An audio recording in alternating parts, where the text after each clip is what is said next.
Time for a bath, time for bath, time for a bath, and time for bath.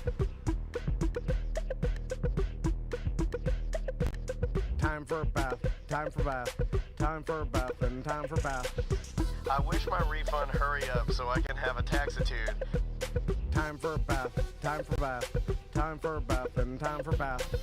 I'ma be like, let me get 20 on pump 3.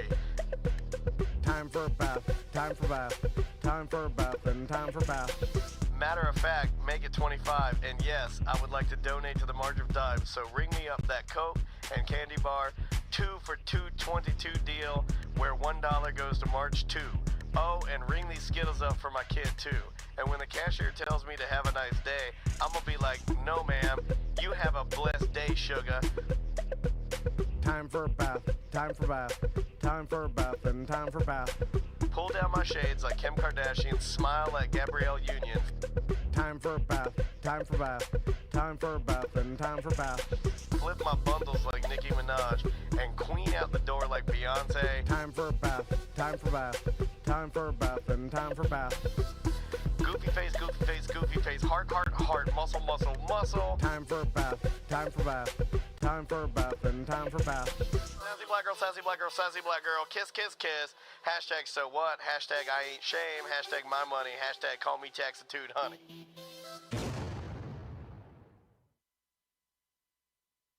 Knock, knock. Who's there? Squirt. Squirt who? Squirt is P, you dumb rednecks. Right about now, you are listening to the incredible And Mediocre Time with Tom and Dan, who kindly remind you that squirt is P.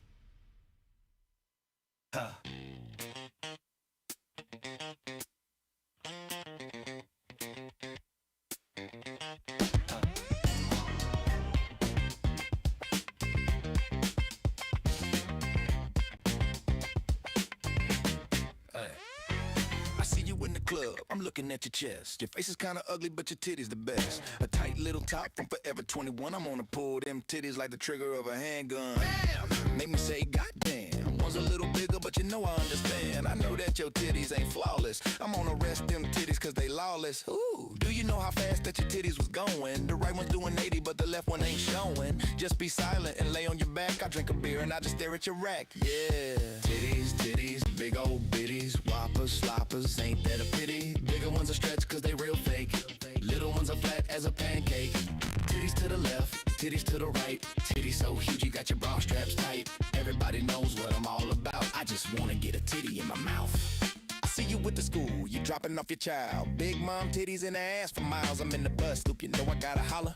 I got a car seat in the back of my Impala. Woo! Kid in the back, titties in the front. I can overlook your face, I can overlook your gun. I can overlook your titties like the mayor of a city. And today I must proclaim that it's National Titties Day. So strike up the band, put a beer in your hand. Here comes the cavalcade, it's a titty parade. Big, small, long, tall, stringy. Roast, grab a tit and just coast. Titties, titties, big old bitties. Whoppers, sloppers, ain't that a pity? Bigger ones are stretched cause they real fake. Little ones are flat as a pancake. Titties to the left, titties to the right. Titties so huge you got your bra straps tight. Everybody knows what I'm all about. I just wanna get a titty in my mouth.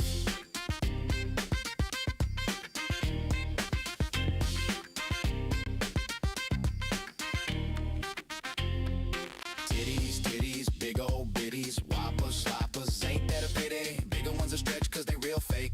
Little ones are flat as a pancake.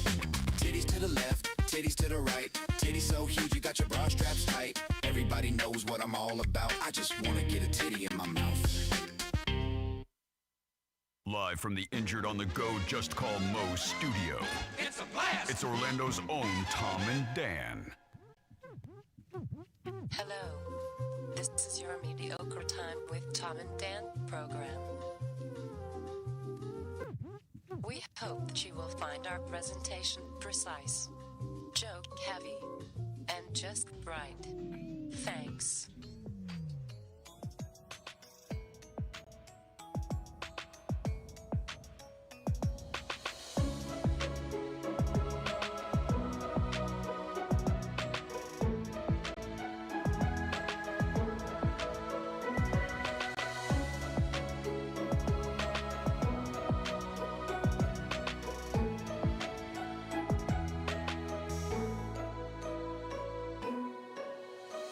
Welcome to the Friday free show of a Mediocre Time.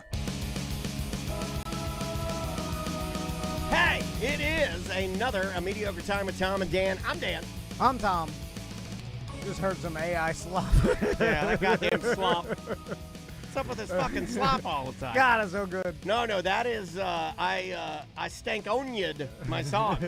Like in honor of the 25th anniversary of mine and my daughter, I can say now. That's awesome. Our favorite rap duo, Outkast. Yep. I worked all morning to try and put a little, because there's different versions of Outkast, you know?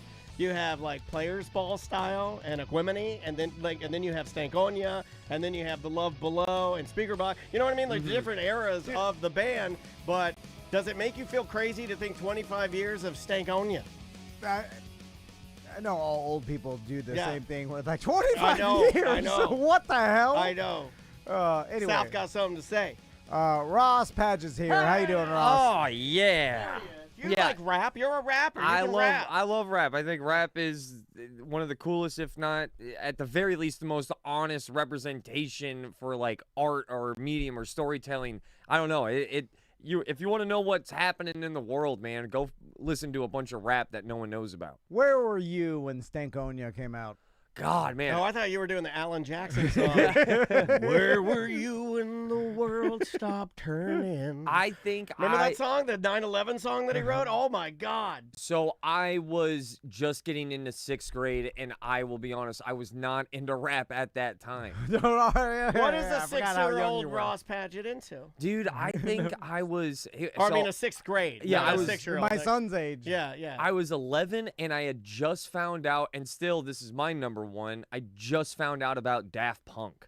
Okay, all right. And Around the World. That's your number one. One More Time was being played in a Pollo Tropical. It was Around the World, and I heard it, and I stopped in the middle of the queue. And dude, I loved it. And that was like the first electronic song I've ever heard or digested. So from that moment on, I've always enjoyed electronic music, but Daft Punk is still my number one. Thank you to Pollo Tropical for having a great playlist. I gotta thank the Simpsons one time for having their ending scene of one of their episodes, like a animated Ferrari pulls up and then it goes to drive away and they play Kraftwerk. And I was like that, and that's how I discovered Kraftwerk. Nice. Is from the ending of a Simpsons episode. What is your number one? Do you like music? Yeah, well... Yay! That's when he goes full Cajun, man. Yay! Yeah, of course I do. I'm not He's a scat man. I love music. I'm not on a the goddamn bio. monster. It's just I don't like it as much as you guys. So why did you go know? full, what was that show where they'd be bidding Storage Wars? Oh, okay, well, Yep. well, because it's complicated. I do like music. I liked Outkast when I was a young Tom Van. He did like Outkast, but you were a Wu-Tang boy. I was a senior in high school, trying to figure out, and by trying to figure out means I had no idea what I was going to do. I was about to graduate high school. I had no plan. And had no idea what my life was going to do. Like, literally nothing. Yeah. I was just worried about this coming weekend and where the party was.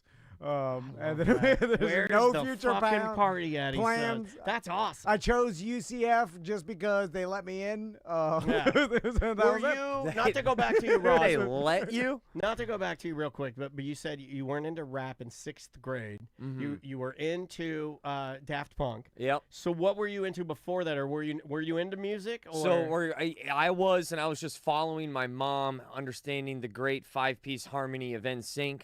Okay, yeah. I definitely saw NSYNC perform live as a small boy at Giant Stadium in New York. Okay. Wow. Yeah. A lot. Like you were a fan of NSYNC. I mean, I don't even.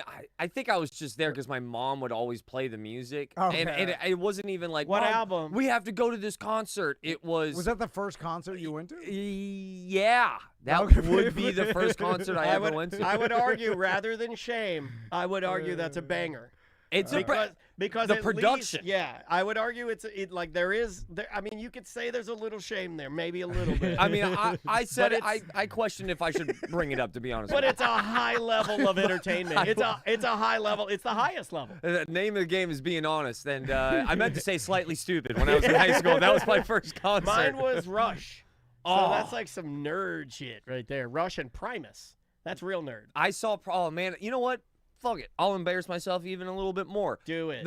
So I love Primus. I got introduced to Primus when I was like 21, 22. A fun fact, because we're going to tangent all day today. I think Tom and I are feeling old school or whatever. Follow the new drummer for Primus on Instagram. He's a fun follow. Hell and yeah. He's a normal guy that just got picked up and put into the band. And when you see him, he's normal. He's just a normal man that now drums for Primus. And it's fun watching how like excited he gets when it's like him and then the band and then like what's his name?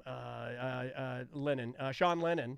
And then other like world famous musicians playing, and he's like, he looks at the camera, he's like, I can't believe this is even happening. Yeah, because those are some of the most talented people ever affiliated in that band. Yeah, you're talking goats with all of their rock band legends. They really are. And so I remember I got tickets. I was like, date night, babe, we're gonna go see Primus, but the pit was already sold out. Like the floor there, so we were like, you know what? We'll splash cash. We got to go see them. VIP, we go to the second story where there's chairs. I love chairs. I hated watching Primus in a goddamn chair. You're not old enough. You're not old enough. Yeah. You'll get to a kid. point where the chair is you're the king, and you're watching the jesters perform for you. And you can even get disinterested in them. You can be like, "Oh, talk to my wife loudly." Yeah. And I ate a bunch of pasta right before, so I was like nodding, dude. I was getting so tired because I was like, man, I need more alcohol. But pasta and chairs and old person. Pasta chairs at a concert. Okay, real quick, because I want to go over everything for our events. Yeah. We got business to do. So. Business. So, Bad Business Beer Fest is coming up November 22nd. And just a quick rundown. The beer starts pouring at 2 p.m. Yes. But we start handing out the sample cups for free and giving everybody wristbands at noon. That's when the sample cups and wristbands start, and that's when we start handing out 600 gift bags. You must have a photo ID to get your wristband, and normally what we like for you to do is to kind of line up, get your wristband, get your gift bag, and then you will be going into some place to eat or get a beer somewhere and hang out until 2 p.m. Trey from Yellow Brick Road Foundation will also be set up right at noon, and he'll be selling the Yellow Brick Road pint glasses for $20. Every dollar goes to Yellow Brick Road Foundation. Daniel and I purchased the pint glasses so that we made sure the Yellow Brick gets everything. We do. And they also are going to have gift bags, and they will have a person IDing you at that tent too. Last year, Wait, we they had have to go, their own gift bags? Yes. Do you know what's in their gift bags? Is it it's competing the same. with your gift bag? No, it's the same. No, we're stuffing them for them because okay. last year. I thought I'm just gonna look out for you. You're Gary gift bag. Gary. So, he loves gift bags. So here's a rundown because it's all for our. Oh, I'll tell you. We had just know this. Snafu. Oh God. What are you talking about? You loving gift bags does not match you at all. That makes no sense. It doesn't. It's all the sponsors. Thank you for finally saying that. I don't want to do it. This motherfucker's obsessed with gift bags. All he thinks about throughout the years, gift bags, gift. He's like Brain Man. He'll start bubbling. No, he'll be in there taking a shit, and I'll hear him talking. Gift bags, gift bags. Gift bags, gift bags. And so the sponsors who are paying for this whole event, you'd be able to give out the 600 promotional items to everybody that comes. I don't want to give anybody. They're getting enough. It's a free beer fest. Which there also, it is. Now we're back on the same frequency. Now, thank you for clearing that up. Some would say his anger is a gift bag that he just continues to gift. 600 of them. Yeah. So I have a gift bag here. I love that. That looks great, dude. I love the color. Did you do that? That's great. Well, we printed all the sponsors on awesome. the front of the gift bags, which I will reveal in a second. And not enough time to order any more replacements. And Eric he always does an awesome job helping us with this event. Tracy, and Eric got the proof, which was not this proof. What are you saying here? This is what you're keeping from me. We were going to fix it. I had to text John Bustecker. But as you can see, all our sponsors are on there. And oh, it appears there's Uncle Ben is on there as well. I love his rice. Oh no, dude! Oh my God, dude! Come on, man! God damn! What? Do you like wild rice? Do you like long grain and wild? Oh my God! We can't give out Uncle Ben bags. We can't do that. Merchman Eric is running around trying to listen. This is what we get. For Melissa loves this. Melissa's saying, "Oh, this is spectacular." Melissa, it's not your fucking money. Well, you're loving it too. You go out of business too. That's one like of those bags you microwave and get rice, right? You'll love it until you're wiping your ass with 600 bags that have Uncle Ben printed on them. Merchman Eric's running around now trying to get stickers. Oh, We're gonna Eric, I'm sorry, buddy. All of our volunteers are going to be putting little this is so Mo fucked stickers. up, though. Everyone in the chat room is like, this is what Tom and Dan's all about. This is what makes us happy. This is why we love the show. You love the show because we fuck things up so bad? We cannot give out 600 gift bags with Mo and blackface. We can't do it. So we have to get a little sticker. We have to put it on every 600 gift bags. Oh my God, our volunteers. Wait, so we're going to have a man? We're going to have a sticker man, like putting a sticker over the blackface? Like, we got too many volunteers, and I was like, we don't need this Everyone's many. going to take off the stickers. Exactly. What if they take the sticker off? You can't take it off. Leave it on, God damn it. If they take the sticker off. Emoji.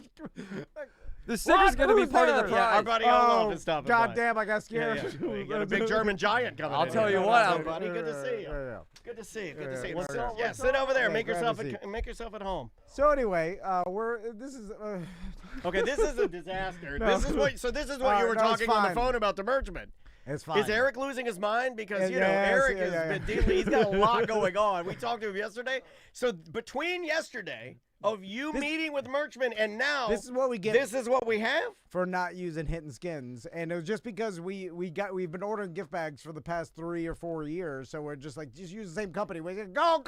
Eric is in the chat room. Eric says, I want to jump off a bridge. No, it's fine. We'll get the stickers. We'll put the stickers on there. All right, we're going to handle it. And by the way, Mo's like, I don't care. Your listeners know me. I'm like, no, we can't be unprofessional. I'm not doing this to you. It looks like the movie. Remember the movie Bamboozled? Was it the Waynes? We or looked was that at a the Spike proof. Lee joint? The proof was not this. The proof was the regular Mo logo. Well, this is not. Goddamn It China. has no facial features whatsoever. It's just a black face.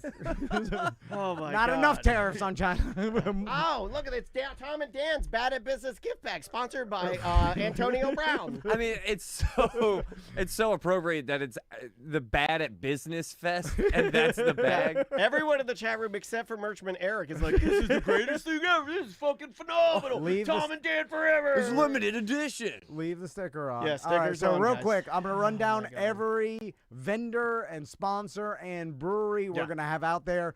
So starting with Giant Recreation World is bringing out an RV, is going to set up, giving away free stuff. We got Trail Magic, THC beverages are going to be out there giving out samples. They're good. Those are fun. Brewers Anonymous, Crafty Queen is going to be, that's a listener who's going to be selling some stuff out there. Very cool. Ivanhoe Park Brewing is going to be out there giving away samples. I like their lagers. Deviant Brewing is going to be out there. Brewsaki is going to be there. Certified Best Roofing, not even a sponsor, but I'm trying to land them. They're going to be out there. There you go. Beer Cat, THC Seltzers, Bearcat, THC Seltzers is going to be there. 1010 Brewing. Hittin' Skins is going to be out there giving away stuff. Nice. Keel Farms, that's a winery. Big Rick's going to be giving away wine samples. Gabriella Plants is giving away 150 free plants to the first 150 people that show up. Can we do 159? I'll buy 9. I'll buy 9 extra plants. I'll tell Shane he's coming in. I'll buy 9 extra. Tactical Brewing's going to be out there giving away free samples. I love those guys. Good Boy Seltzers is going to be out there giving away free samples. Funky Buddha, History Center, Caribbean Moonshine is going to be giving Caribbean Moonshine. 3 Odd Guys. That's a brewery. Going to be giving away sponsors. Good brewery. White Claw, Bud Docks, Monster Brewing. Jeff's Bagel Run's going to be giving away stuff. Okay. There's a 310 huge cigar area. If you like cigars, you get like a cigar lounge just setting up. Mo and John Bussecker is going to be manning the tent. He's going to be out there giving away a ton of stuff. Science Center is going to be out there. Dino Jimmy is going to be out there. Villain Coffee is going to be out there selling coffee. That's a good rundown, dude. Modern Plumbing is going to be giving away free stuff. My Eternal Vitality is going to be out there with the body scanning machine. We're going to give a Tom and Dan merch to our fattest listener. Wait, are we doing that? We're going to have our fattest listener. Scan yourself and you can win. Yeah. Scan yourself to win big fat clothing. Well, the highest body fat percentage, and then anybody who can beat my body fat percentage will get a prize as well. Okay, I like anyway, this. Then this is smacks of the old healthy trim days. Eric Merchman's going to be out there. The Vineyard, Persimmon Hollow, Fairville Megastore, Rock Pit Brewing. And, that's a good list, dude. And more. And more. All free. We've got live music. We've got fun bags. Yes, we do. We have fun, non-racist bags. Music will start at 2 p.m. We got a DJ from noon to 2 out there playing music. Orlando Music Syndicate, love those guys. Celery City's going to be open. They've got bars open to purchase beer.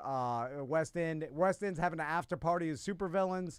Supervillains is going to start playing right when our beer fest ends for free. You can walk on over for a free concert and get some drinks. So essentially, you can show up at noon, get a ton of free stuff, free all day, and then a free show at night. And there it is. There you go. So thank you guys. Please bring your friends. Tell your friends. The more people that show up, that makes it worth it for us. Pets are available. Bring your pets. Bring strollers, babies, families. I mean, obviously, babies and families can't drink unless you have a photo ID. But other than that, we would love to have you out there. Come say hi to us. Come let us thank you for listening because this year we'd love to make it the biggest one ever. And sometimes I fear that one of the problems we have with this event is sometimes people don't trust the idea of a free beer fest. I know it sounds crazy. What's in the beer? It's THC, dude. Well, you can't even put it on a lot of calendars. I was going through these calendars yesterday and trying to schedule it, and when it gets down to event price, some of the websites there's no option for free because it's just not a thing. No, of course So not. you have to put 0, and then they'll deny it, or it's weird, man. There was a team of people, including the Sanford guys, that helped put this together. We started this 6 months ago, and the amount of effort it takes, and then the sponsors pay for it, the expenses of it, and we all do it just to bring people out because that helps us. We're like, hey, we want to do this for you guys. There's no money made on this event. This is a thank you to the people that listen to this show. And then so bring whoever. Come out and have a good time. Honestly, the best thing you can, I know this sounds like your parents saying, the best thing you can do at Christmas is enjoy the presents you got and just spending time. No, seriously, if you come and say thank you or hi to me and Tom, that's all we need. Just come out. Just come and hang out. Yeah. I like a sturdy handshake and even a tip. What kind of tip? How about if you handshake me a tip of money or drugs? Is it $1 or are you going to be like, come on, man. Come on. This is all you got. And $1 doesn't buy anything nowadays. Cheap ass. Anyway, you know how much these bags cost? Well, especially when you have to buy them twice. Like when you buy bags that have blackface on them, and then you have to buy bags that don't have blackface on them. It's a little bit more costly. All right, and then Sofa and Suds races the next day. That blackface thing's going to bother me all weekend, buddy. I appreciate that. Thank you. This is great. This is fantastic. Going on Friday. I love every Friday when we get here, and it has nothing to do with the show. It's always something non-show related. Like I come in here, it's like, oh, well, the toilet, there's just straight shit spraying out of it. Okay, that's fine. Okay. Come in, the bag's got blackface on it. So, Ross, you went viral for a Halloween costume. Dude, Blackface! Yeah. Next topic. That's why. So many likes, not a lot of shares. No, we did, and it was all because of my wife. My wife has always wanted to go all out on Halloween, and she always does. We have a pretty good track record. I think we've missed a year or two. We were the movie Labyrinth. I was Jareth. Is it Jareth? Yeah, Jareth. I saw pictures of this. Yeah. I was Jareth. My baby was baby Toby, and then my wife was Sarah, and she nailed it. I mean, screen accurate. From knee-high boots for me wearing tights, all the way down to the David Bowie bulge that is grown to be quite infamous from that movie. Yeah. Well, you're a good-looking couple, too. You guys are attractive. Which helps the viral I socked up. I think that was I socked up, and man, I don't wear a lot of socks there. I never wear a third sock, so it's pretty foreign. I did it a lot as a younger boy, only because of the Chili Peppers. So when my mom would, like I'm in my room by myself, I put my cock in a sock, and I'd be like, one day I'm gonna be a fucking Chili Pepper. They'll see. I like funk music too. I like George Clinton. Hold on. Do you put the sock you put your balls in there too? But or do you just put the roll in front so it looks like a bulge? I always thought you put the bulge. Well, it depends on what you're doing. Are you bulging it or Chili Pepper in it? Well, this is you bulge it in the costume. I'll tell you what you're not supposed to do. Just fold it in half and then slide it down like one half of a panini. like I'll tell you that because this bitch was squirming down my leg the entire night at this brewery. You gotta actually put it on you. Yeah, You gotta put it it on you. Like, I would put socks. I would put a sock. You have to stuff your balls in there to keep it on. That's how the Chili Peppers are able to keep the sock on their cock. Is you have to put your Well, you put your balls in there, and then the balls being lower, and the elastic squeezes around your balls, almost like a cock ring. Well, and then that keeps it on, and then the loose part hangs down, and then you can play your bass with a flaming hat on. But that is if you have no clothes on. The sock is just to make you look like you have a bigger bulge. No, but you can do that. So you put your balls in it. And you pull it over, and you do the same thing I'm referencing, and then you roll the saggy end up, and you kind of rest it under and make it part of your current anatomy. And preferably a fresh sock, I would assume, so it's not like stretched out by like a calf or an ankle, you know? True, and you don't want to like, like some are bigger people have big calves, like EJ. He's got those Mondos. You know what I'm talking about? I feel like my genitals are dirtier than my feet for some reason. Okay, that's fair. That's interesting. Yeah, all right, let's discuss. Well, there's my more feet, questions than answers on that one. Well, it's just because my genitals near my butt, and then it also has pee-pee involved, and then other stuff. It's all like my feet. Do you wash your genitals when you're in the shower? Yeah. It's the only thing you wash, right? Yeah. So then you're good. I think you're good. I would say your for the most feet are part. dirtier because you wash your genitals. Boom, I solved it. So, what's considered viral nowadays? I would call it viral. I think this clip got like 115,000 likes. All right. So it's over. I'm pretty sure it's over 1 million views. What platform? It was on Instagram and also on Facebook. And I got to tell you, it made me feel weird. I had a pretty long conversation with my wife about it because it was. I love making comedy, and I love having people share my comedy, especially in the digital landscape that is in 2025. But the clip starts off with my son, and then it goes to my wife, and then it cuts to me, who is I've got more of a costume on because of that character. There's eye makeup, there's tights and everything. But the cover photo of this post is my son. Oh, okay. Yeah. So then you're like, well, you got to get him in there. That's why the cover poster for most of Tom and Dan posts is just a stagnant tit picture that I hide in the video. You know, like I hide them in there. Every third frame, I put a tit pic. And then another more of a plot twist. By all means, I'm not complaining for having something make money, but it made money. That video itself made money. Nice. And at that point, I was like, we've got to talk about this, babe, because I don't want to be one of the parents that, like, it already felt icky to me because I felt like I took advantage of my son just for a social media post. But you're not one of those. I don't want to be. I want to make comedy. But I don't you made him, though. So he's part of you. Yeah, you own him. Whoa. That's what I tell my son. We were just having this conversation at dinner the other day. I was telling him, I'm like, oh, yeah. I own you, boy. I'm your goddamn creator. Like I was talking to my sons about some, I think it was a post or something on the show. And then Tommy's like, well, you're doing your political dinners again, right? Like he does this thing at night when they eat at 6:30. He sits down and he picks one thing. He's like, let's get down to business. Today, I'm like, Mom Donnie. Today we're going to talk about the goddamn Zohan. They're holding them in the basement.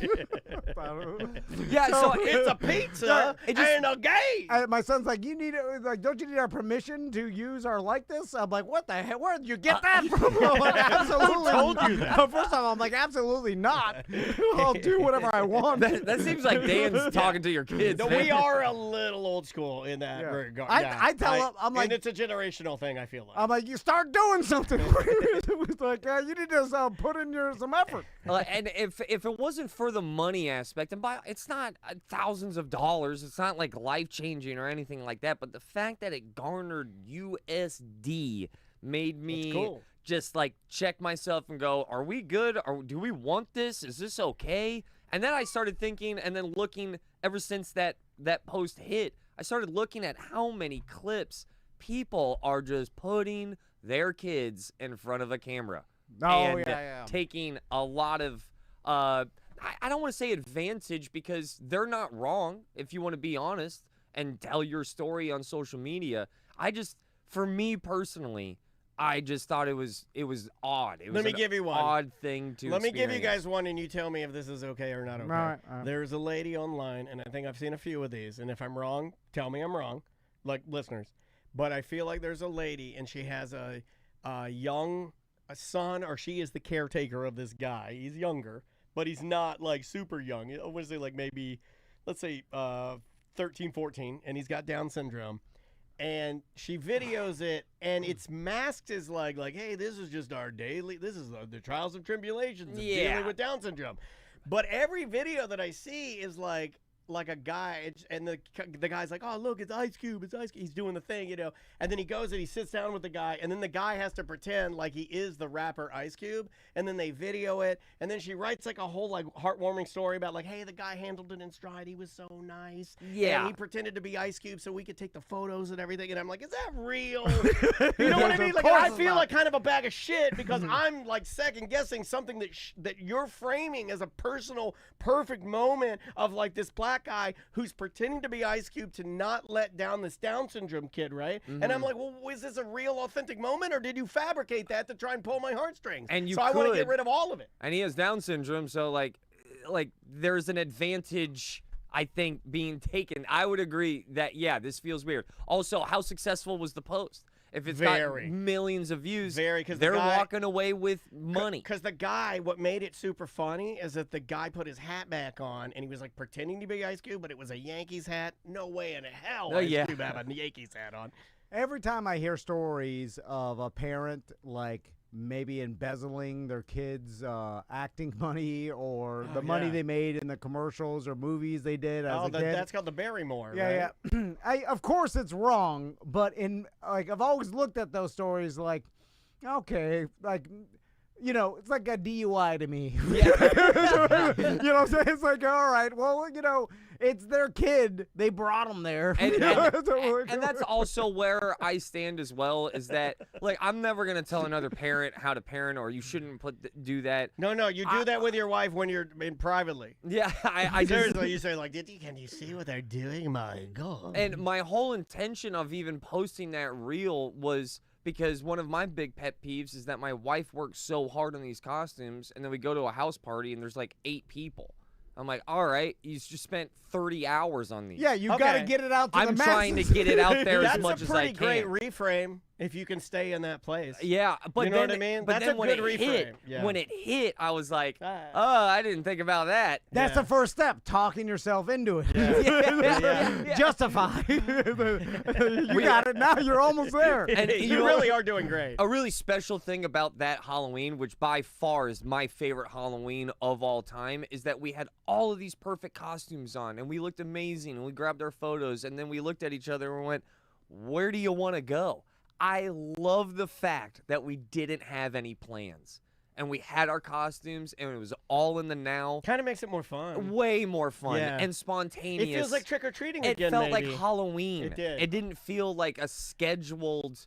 It didn't feel like Thanksgiving. Thanksgiving is everything scheduled with a menu. That is kind of insane, though. I know.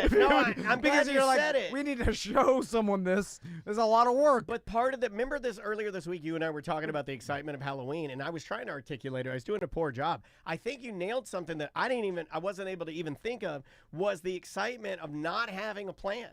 Like literally, like I had my bike, I knew who I was meeting, and then where we went, I don't know. What we got? I don't know. We got in the car, and that's when I threw down where we were going, Okay, which was all a right. familiar place that I knew a lot of people would also know us. so Cypress that- Cove Nudist Colony. It was Sidewards Brewing, and then the first thing that happens when I turn love the corner, Sidewards. and I've got this sock right down by my kneecap at this point, dude. So it looks like a left nut is trying to leave.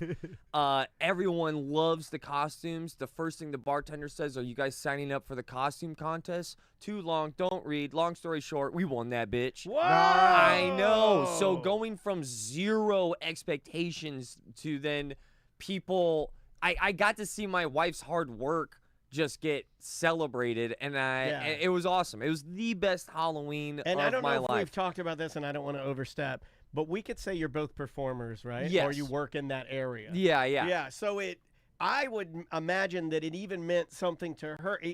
When you are a performer, you don't get into this for being told you're not good at what you do, right? Yeah. I mean, there is a part of it that you do like people to go like, "Hey, I'm acknowledging your 30 hours of costuming.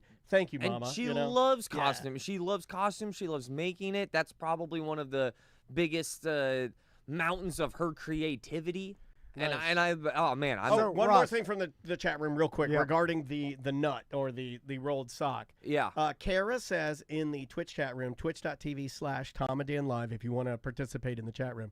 She says, legend has it that the bulge that was used in that movie was because the puppet guy doing the rotating balls said that Bowie's genitals were smelly, so they put a thing of potpourri in there to keep his Whoa. balls from stinking.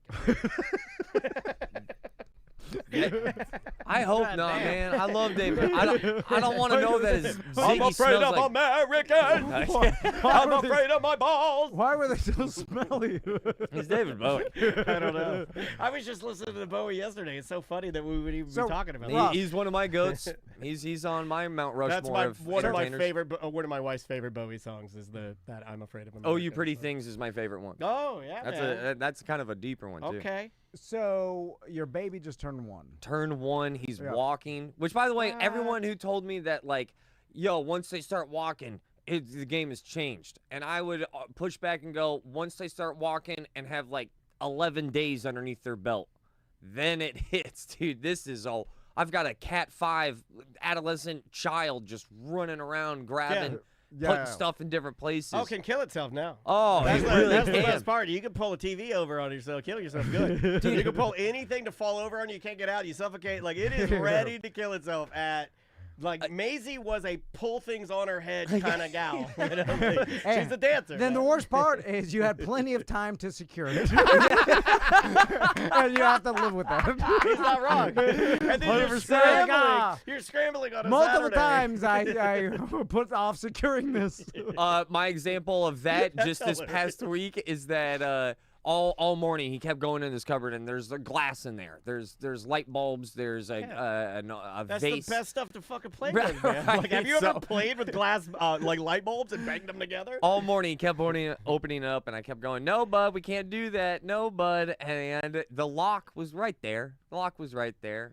5 minutes goes by. I hear a light bulb explode. He's shattering it. He just explodes it on the kitchen floor. I could have secured it. So Ross, your son comes from 2 performers. Yep. He's got the genes. You I see what I'm hope saying? so. I hope so. So how about getting him into some sort of baby acting early? You've got the connections because of your job and what you've done. And like, have you thought about getting him right in there, starting as a baby? You can mainline him right now. yeah. I mean, like, because if you think about it, much like a crack baby, like, the performer has been in his blood. And when he was in his mama, because there are positives to having a mama who's a performer, right? Yeah. So mama performer is literally mainlining Yeah. baby performance. Yeah.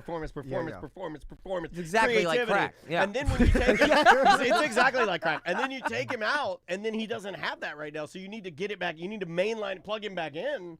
If he wants to get into entertainment, yeah, I'm not force feeding anything other than probably sports. I think sports will be the thing that I push him towards the first thing. as many days as Your he choice, wants to. the golf. Is he gonna be? I would love to duffer? have golf. Golf is like the greatest teacher of life that I've ever experienced. It's jiu-jitsu with clubs, It's, right? it is a mind fuck. It is. It just will break you. It will make you. It will make you happy and sad. But I think sports is very important. I've never had a kid before. I've never raised a child. But what sports did for me as a kid, learning competition, understanding that I ain't shit, understanding that there's someone better on the other side or maybe on my side. I look at those lessons as like, yeah, this is a whole lot of reality happening, and sports is the vehicle that I plan on doing it. But if he wants to get into entertainment, I'll probably tell him to run. Like, do not. My mom did. Yeah. She didn't want me to do anything in music, and I guess I kind of didn't, but I'm still, I'm side by side. That's how you get rich. Yeah. Especially So, if you have the talent and you have two parents that understand what it is. I mean, it's not like he's not going to be supported. I know one thing is that if he did get into entertainment, there would be a lot of things that I know that I haven't done or I wasn't good at that I would try to help him out and do for him. Yeah, you live through your son. That's what I want to do. As if my sons, they unfortunately have my genetics, and they're like, I don't want to do nothing. But they could if they wanted to. It's not for. It literally has nothing to do with their ability. It's just they don't want to. I have a small chance with Max, who does want to do stuff. He does, and he's good looking, and he's into breakdancing. He's got the riz. Yeah, man. He likes to sing, although decent singer. You said he was terrible. No, I listened to him singing along. It's not bad. No, there's way worse, man. Way worse. But he's got my genes and his mom's genes, and they're horrible. I know one talent. You know what I'm saying? I know one former childhood actor. He is not doing so hot. Life has definitely hit hard. The one from my school crashed out, and I hate that term. Sorry, I didn't mean to say crashed out. I just been hearing it a lot. Yeah, the one from my school. I still remember his name. I'll say his first name, Lauren. I remember he starred in a McDonald's commercial. And then he was big dick energy all over school. Dude, it was a big, big, big McDonald's commercial. In fact, you can still find it online. And I remember watching it. It was him like jumping on a trampoline, and it was so cool. And you could tell it was him. And I remember how inadequate I felt as a going into high school. I was like, this guy is fucking awesome, and I am bullshit. And that's what I want everybody else to feel about my sons. And like in that scenario, what that kid experienced, I would argue is too young of an age to experience, which is that high of a peak. You are the star. Yeah. And he did a lot. He did I want to say he did like a string of like maybe 8 to 10 really decent high-profile commercials, and if you look at what he's doing now, it is definitely not good. It actually goes back into like the crack category we were talking about not only minutes ago. Well, just like every warning anybody's ever told me, I'll be different. Write that down, actually. Write that down. I think that's good. All right, speaking of your wife did her first episode on Good Sauce. Yeah, man. Well, it's not her. Oh, plug your show first. Yes, Good Sauce with Ross and Joel, but this last episode did not have any Joel. I just brought the wife on. It wasn't the first episode that I've done, but it kind of felt like the first episode where it wasn't her first time or second time doing it. Now she felt very comfortable. And God, I know that you guys have your partners on this show all the time, the wife cast. Yeah. And do you not just shit bricks the entire time? Like we've done it so long now that it's like now when they come in here, I'm like, don't you guys have anything better to fucking talk about? Bring something to the fucking table. I'm a bowl. We really are there now. I was just the whole time we were recording it, and every now and then she'll have a fun jab at me, and then I just go like, I just can't make a jab at you in front of a microphone on record. I don't want any of that. Oh, that'll go away. That'll go away. Like we make jokes. It was just an odd experience. But afterwards, we stayed in the room and then we kept talking with the mics off. You kept talking. Yeah. Every time our wives, we're done with the show, I immediately get back to work like Scrooge McDuck. I'm eating a soup. And then she just leaves without saying bye. My wife's like, you gonna tell me goodbye? I'm eating soup from Publix. And I'm like, I'll see you later. It's her turn. Have we talked enough? Jesus Christ. She throws the towel at you. Clean up. Yeah. It's disgusting.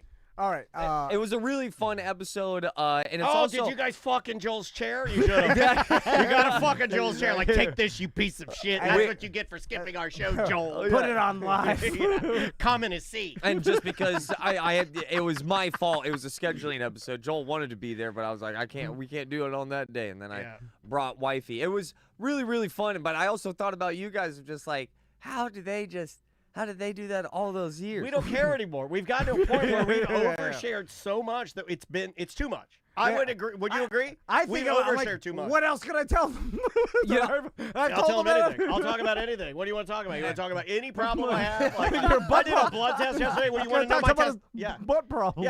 Yeah, he's had butt problems. I've had butt problems. I did a blood test yesterday for the histamine levels of the foods I eat. You want to know what I'm allergic to? I'll tell you anything you want. I'll open my medical files, and then listeners can get in there and start making changes. Anything short of like social, everything's on the table. I'll give my social. We give our phone numbers. We give our phone numbers out of the air. Nobody calls. It's because nobody's fucking listening. All right. So, also, what's the World War II every night on YouTube? Dude. Now we're talking old man. Yeah, man. I'm just really getting into my Werther's compression sock era. I rip a pen. And the only thing that I want to do right now after getting stoned is watching World War II YouTube videos. Okay, this is a thing with a lot of guys. Yeah. And really, we say old man, but this... take that, ancient Rome. When they said the ancient Rome thing a couple of months ago, I was like, no, dude, it's World War II. It's gotta be World War II. It's World War II. Yeah. But no matter what the age, there's been a thing where people, like, gravitate towards, like, history footage, and it somehow makes them feel at peace, or like it's the reality of it is grounding to me. Okay, so like when I see somebody else going through the trials and tribulations of another time, to me instantly I do the subconscious math, and I'm like, he's having a tough time, you're having a tough time, you're the same, it's okay. So it's like an equation, I think. I feel like everybody has like a go-to background, some type of show that they put on at night. Like, let's say they've been drinking, they just went their late night eating, and then I remember mine when, like, I was in college and high school. I used to put on Animal Planet just because it was just nonsense show. Yeah. Steve Irwin was it's just like, believe it or not, I think Andrea's was Chappelle's show. This is before the internet, really. You know, it was like you didn't have access to it, but now people can watch whatever they want, and they gravitate towards history footage. And there's so many reasons why, but like you just said the word footage, and I would love to remind people, like, yeah, dude, this wasn't that long ago. Video cameras were a thing. And then I find myself, though, once I realize that I'm looking at some sort of history or something, I don't know if this is the weird fucked up dark part of me, but then I find myself wanting like footage I shouldn't be looking at, but not too far. Like, I don't want like beheadings or anything like that, but I do remember that there was this footage, and it was like in the 70s, and I think it was like Czechoslovakia or some part, like something outside of Poland. I don't know. Olaf may know because he's more European. But they they found the president and the first lady, and then there was like a coup, and then they chased them down, and then they just shot them against a wall, and there's video of it. That's too far. Romania? Yeah, it's Romania, and it's not gross or anything, but you see them, she's standing in that little pillbox hat, and he's standing there in the suit, and they're like, bang, bang, bang, they blow them all away, and I'm like, oh my God. That's why I haven't decided to quit watching Animal Planet. I know what got me into World War II, which was like... Yeah, it was live on TV. Yeah, Olaf's right. They put it live. They showed it, and they're like, let's go live. Here's the... and it was in the 70s. They just went hard and showed it. Oh, 87 and 90. Okay, sorry. We'll get you a mic. Sorry, yeah, I apologize. But what got me into World War II was just like, I don't know, like 8 years ago, I didn't know who the Axis powers were, and that like bothered the living shit out of me. And then that started this like seasonal. I think every fall, I just go right back into World War II footage and documentaries and stories. And what keeps me so fascinated is that every shade of humanity, the most evil, the greatest, all in those 6 years. I would even argue probably 15 years, because you have the Great Depression happening in the early 30s. Those 15 years, probably, I mean, no, I don't even think probably, the most important 15 years that this planet has ever seen. We still live in a World War II law world. it was such a game changer, and I love learning more and more about the most important You know what event. I say to that? 6, 7.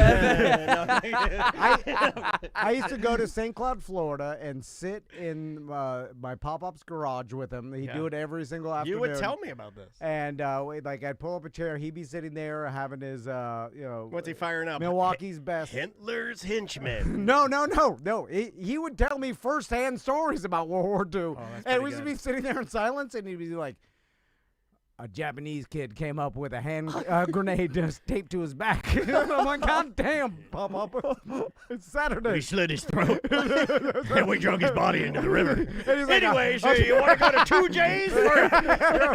And he just Fridays? tell me, but he was like, I was driving the landing craft, because that's what he did in the war. He'd drive the landing craft and let off the troops. He dumped the thing, and then they. And he's like the tides. He's like, they let us off, and the tides were too low, so we were hitting the reefs. It was washing the bodies back. Oh my God! Holy shit! The first wave was just a shield for the second wave. The first wave was obliterated instantly in a sea of red mist. I found this funny. I was watching a film about World War II, specifically Normandy, and not just Normandy, but Omaha Beach. Of course, that's where you have your Saving Private Ryan. That's where you have all of the. If you think about D-Day, you are thinking about Normandy. But what you're thinking about Omaha Beach. But what not a lot of people know is Utah Beach. There's some comedy happening over on Utah Beach. When you think of World War II and that day, you think about boats going up on the beach. Over on Utah, dude, they paratrooped. A lot of paratroopers. And not a lot of them were very good at it. So they kind of got lost, confused. Some it was their first time, I heard. They're just jumping out thousands. They're jumping. That's a tough guy. And they're just shooting out of the sky. Like, these are kids. They're 17, 18, 19-year-old. Holy shit. No different than Hunger Games. There's plenty of heroics on Utah Beach, but there's also plenty of instances where guys got lost and they didn't even know where. They just started looking for Gary for the rest of the day. They didn't know where they were. Right. And then they finally found other people and went, what's your mission? My name's Carl. Let's do this. And then they met each other for the first time and then went on to complete their mission. And I find that very funny that about just a mile or two, to the east, you have what is looked at as the greatest day for bravery that this country has ever seen. And just 2 miles to the west, you have people looking for their friends because I think he's over here, but I don't know. Let's just wing it and ding it. They were just trying their best. A couple of things in the chat room, super interesting. Rye says, been to Utah Beach. We get a private tour of the old U.S. comm bunker that's still there. They preserved it. Wow. It's sitting behind a gift shop. It's crazy. Then Neo Del Rio says, paratroopers were new in World War II. My grandfather volunteered to do it because it paid an extra few dollars a week. So you could get like a pretty sizable increase if you just jumped out of a plane. And so I guess his grandpa was like, I need the money, man. And that blew my mind that paratroopers, I didn't know that. I had no idea that paratroopers were happening during World War II and predominantly on Utah Beach. And it was an absolute shit show in the sense of like, we were really new at this. Let's see if it works. Here's one. Dan Paul says, my grandfather flew in a glider the night before Normandy behind enemy lines to set up communication lines. Wow. That is some sketchy shit. There's some crazy stories. Few people are still alive that fought in World War II, but they still exist. And if you know anybody, like talking to them about it is fascinating because these people live through this shit. It's some crazy fucking experience that we can't even fathom you live through. Like, you can talk to me later. I feel like editing this show is my World War II. Every week. All right. Okay, let's take a break. Yeah. And when we come back, I want to talk to Ross about hosting at Secret's Hideaway or performing at Secret's Hideaway. Because I was talking to Daniel, I was like, it's hard to be funny and horny. Oh, I got a guy. And then we're like, has any comedian ever pulled that off, funny and horny, without being creepy? At the same time, we both went.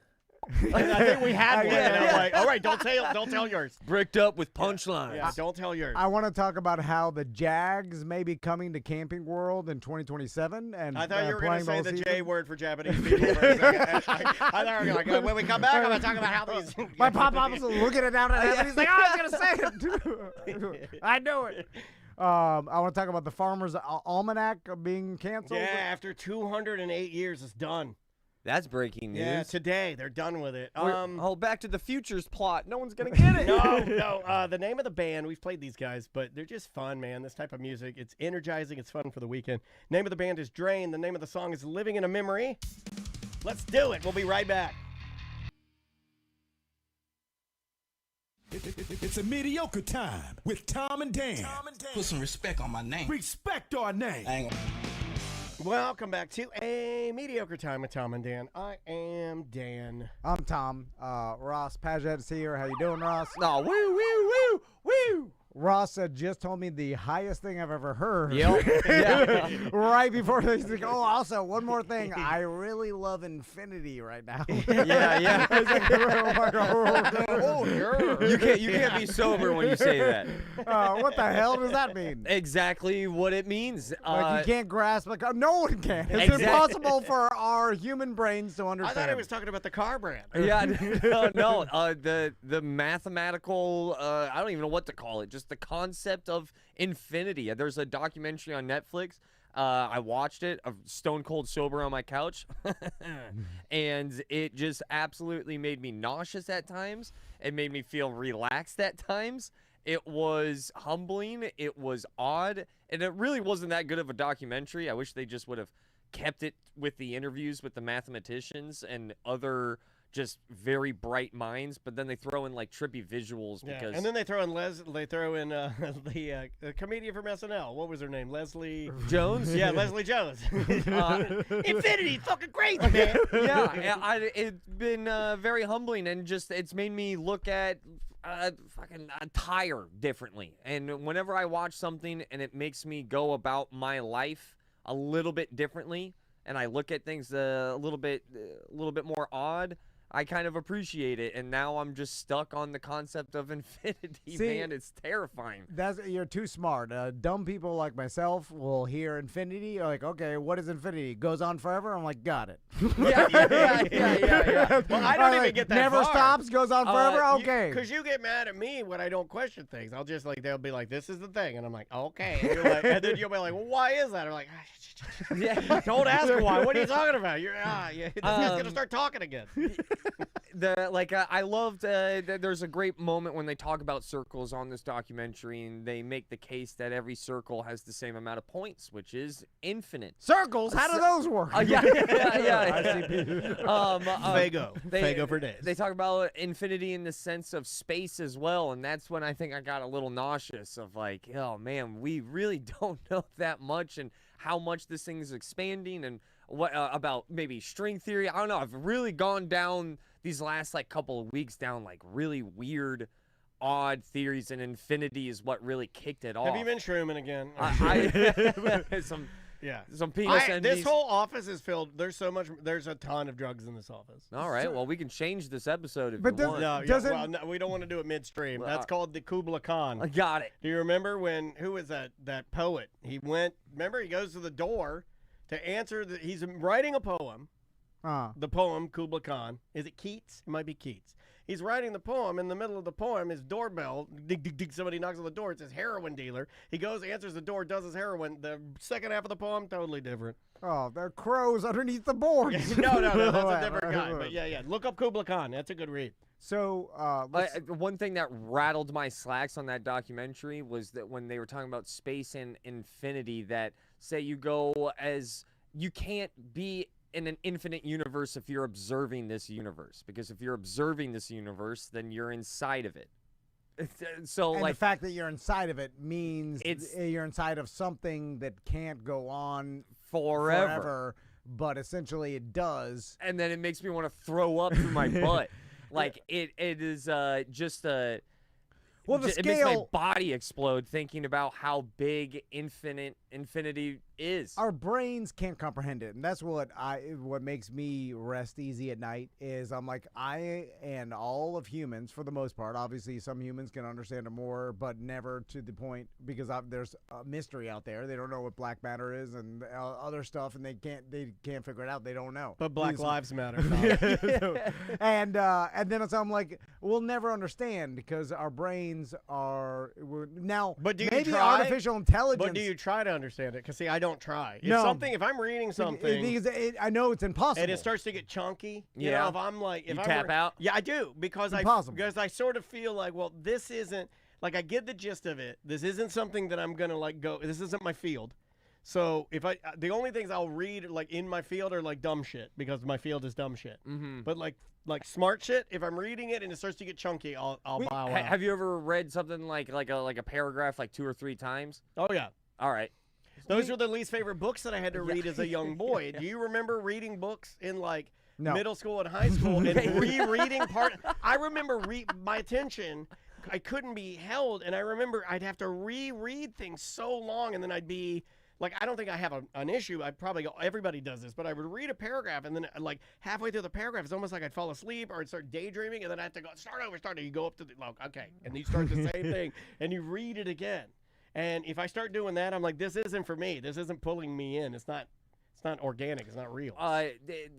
When they were talking about infinity and the thing and the whole concept of like there's infinite amount of you. If infinity is out there, there is an infinite amount of every single one of us. There's an infinite amount of every image reconfigured over and over and over again. And it just made so now you're talking about multiverse. And, but that's also part of infinity. If we are going to look at the stars and go, that's infinite, then there's more than one Tom. There's one. But we can't even comprehend the amount of stars we have in our own galaxy, and there's 1 trillion galaxies. And so how could we even begin to comprehend See, I'm any tapping of it? out. I can feel myself. Go back to funny and horny.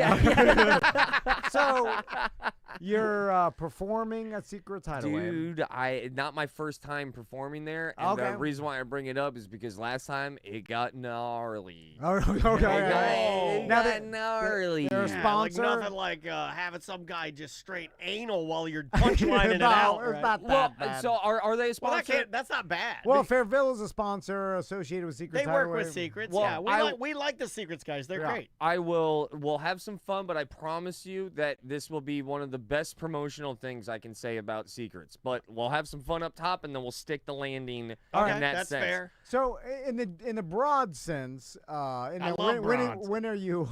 That's how horny comes. I'll be there actually in December. I just got the call yesterday, so it will be Christmas. December 5th. Okay. All right. So me and Daniel were talking about it's when like comedy and horniness do like they meet, I don't know if they work together. They've been in the same realm for years, and they've always if you're talking about Naked Gun movies or any like campy movies, like they always have some horny part of them. But then like comedians themselves, as soon as like a funny comedian turns horny, it's hard to pull off because then it's like it kills the vibe of their funniness, and now it gets into like a different vibe when you're horny. And then I started thinking, I was like, has there been a comedian that's funny and puts out the funny vibe and horny at the same time? Because that would be hard to do. Funny and horny at the same time. I think we're talking Louis C.K. That's the first That's a good one. That seems like a funny, horny guy. That's a good one, but I think what Tom's he's trying locking to the say, doors and the plant. I think got him in a lot of trouble. Is this how bonsais are born? Possibly. I think what Tom's trying to say, see, someone pulled it off. He didn't pull it off. Lewis ruined his career. Louis C.K. is too. He was just here, I think, too. That's too sinister. What we're talking about is almost a horniness that the crowd celebrates. Yes. Look at this guy. Look how horny he is. And they're like, they're rooting for his horniness, right? Is that what you're saying? Yeah, and it doesn't come off creepy, and it doesn't come off like, oh, this guy's a creep. Works. Or whatever. Yeah, and the girls works. don't call him creeps. In fact, they hang all over him as the guy I'm thinking of. Okay, so Daniel's like, I got it. And then when you said you got it, I was like, I know who you're thinking of, and that's the perfect one. We're going to do our wife trick. This is our business wife trick. Like Okay. we've spent Okay. so many hours together, like 10,000 hours, right? Yeah. Like yeah. you have to know what I'm thinking. Do you want to say it? You say it. Okay, well, let's say it at the same time. Okay, 1, 2, 3. Sam Rodney Kennison. Dangerfield. Oh, we got it wrong. man. Oh. So you guys want to go Hold to? on, we got 2. This is great. It smells like divorce here. No, I told him I hope we get it wrong. We've already we didn't say it, but we already discussed that we thought we had the same one. But I said it would be better if we get it wrong. I said Sam Kennison. And I said Rodney Dangerfield. Ooh, both Watch horny. this plot twist. I'll go Nikki Glazer. Oh, yeah. Ah, see, we didn't throw I any f- rules. I We didn't find throw any her rules. extremely attractive. Girls don't count. Yeah, they're not funny. And I also, said comedians. Hey. I agree with you, Tom. Though that girls in this aspect, in this question, I would also argue doesn't count because it's a different type of. Because when girls go horny, it never It's- comes off creepy. Yeah, it's you know? funny. Like, Yeah. but when like guys, when she talks about how big her labia is, I'm like, yeah. You know, I'm like, I didn't know I like that, but I do like You that. stand when you pee. Yeah. Sam Kinison, I know So less horny. about Sam Kinison. But he always had except the for him girl. screaming. Everywhere he went, he had an entourage of goddamn bikini girls. He would go to the Hooters and he'd have, like, I'm not kidding, he'd have fucking 25 girls. They would all hold. He was always like being misogynistic and ow, ow, ow, and like Yeah. yelling and being crazy. And nobody said anything like you're inappropriate, you're doing bad. But he was so horny and so funny. But Rodney is another one, man. Yeah, it I seems. used to love Rodney Dangerfield as a young boy. I think Rodney is the correct answer. Was he? Okay, But I'm was he? leaning Rodney. I felt like it was more part of his shtick to, The women, women, Yeah. young girls, attractive. Okay, My yeah. wife, the old ball and chain. When I think of Okay. Kinnison, I just think of yelling. Okay. I just think of the beret and the big jacket. The scarf. I'll also throw down Dice Clay. Dice Clay would walk out, not necessarily be horny, but just straight like dominatrix, a little too much. Like he would walk out Yeah. with girls on leashes. Yeah. Oh, that's pretty horny. That's That's- extremely horny. But that's like domination. Why did Yeah, do that? I don't know. I don't know why you would do It was a that. different Well, the time. 90s Screams comedy, right? You're gonna do that in secrets. I feel like, right? Yeah. You'll come out, dude. You should do that. You should come out with 2 girls on leashes. So my last time at Secrets, which I knew what I was getting into when I found out that there's only one door in, one door out.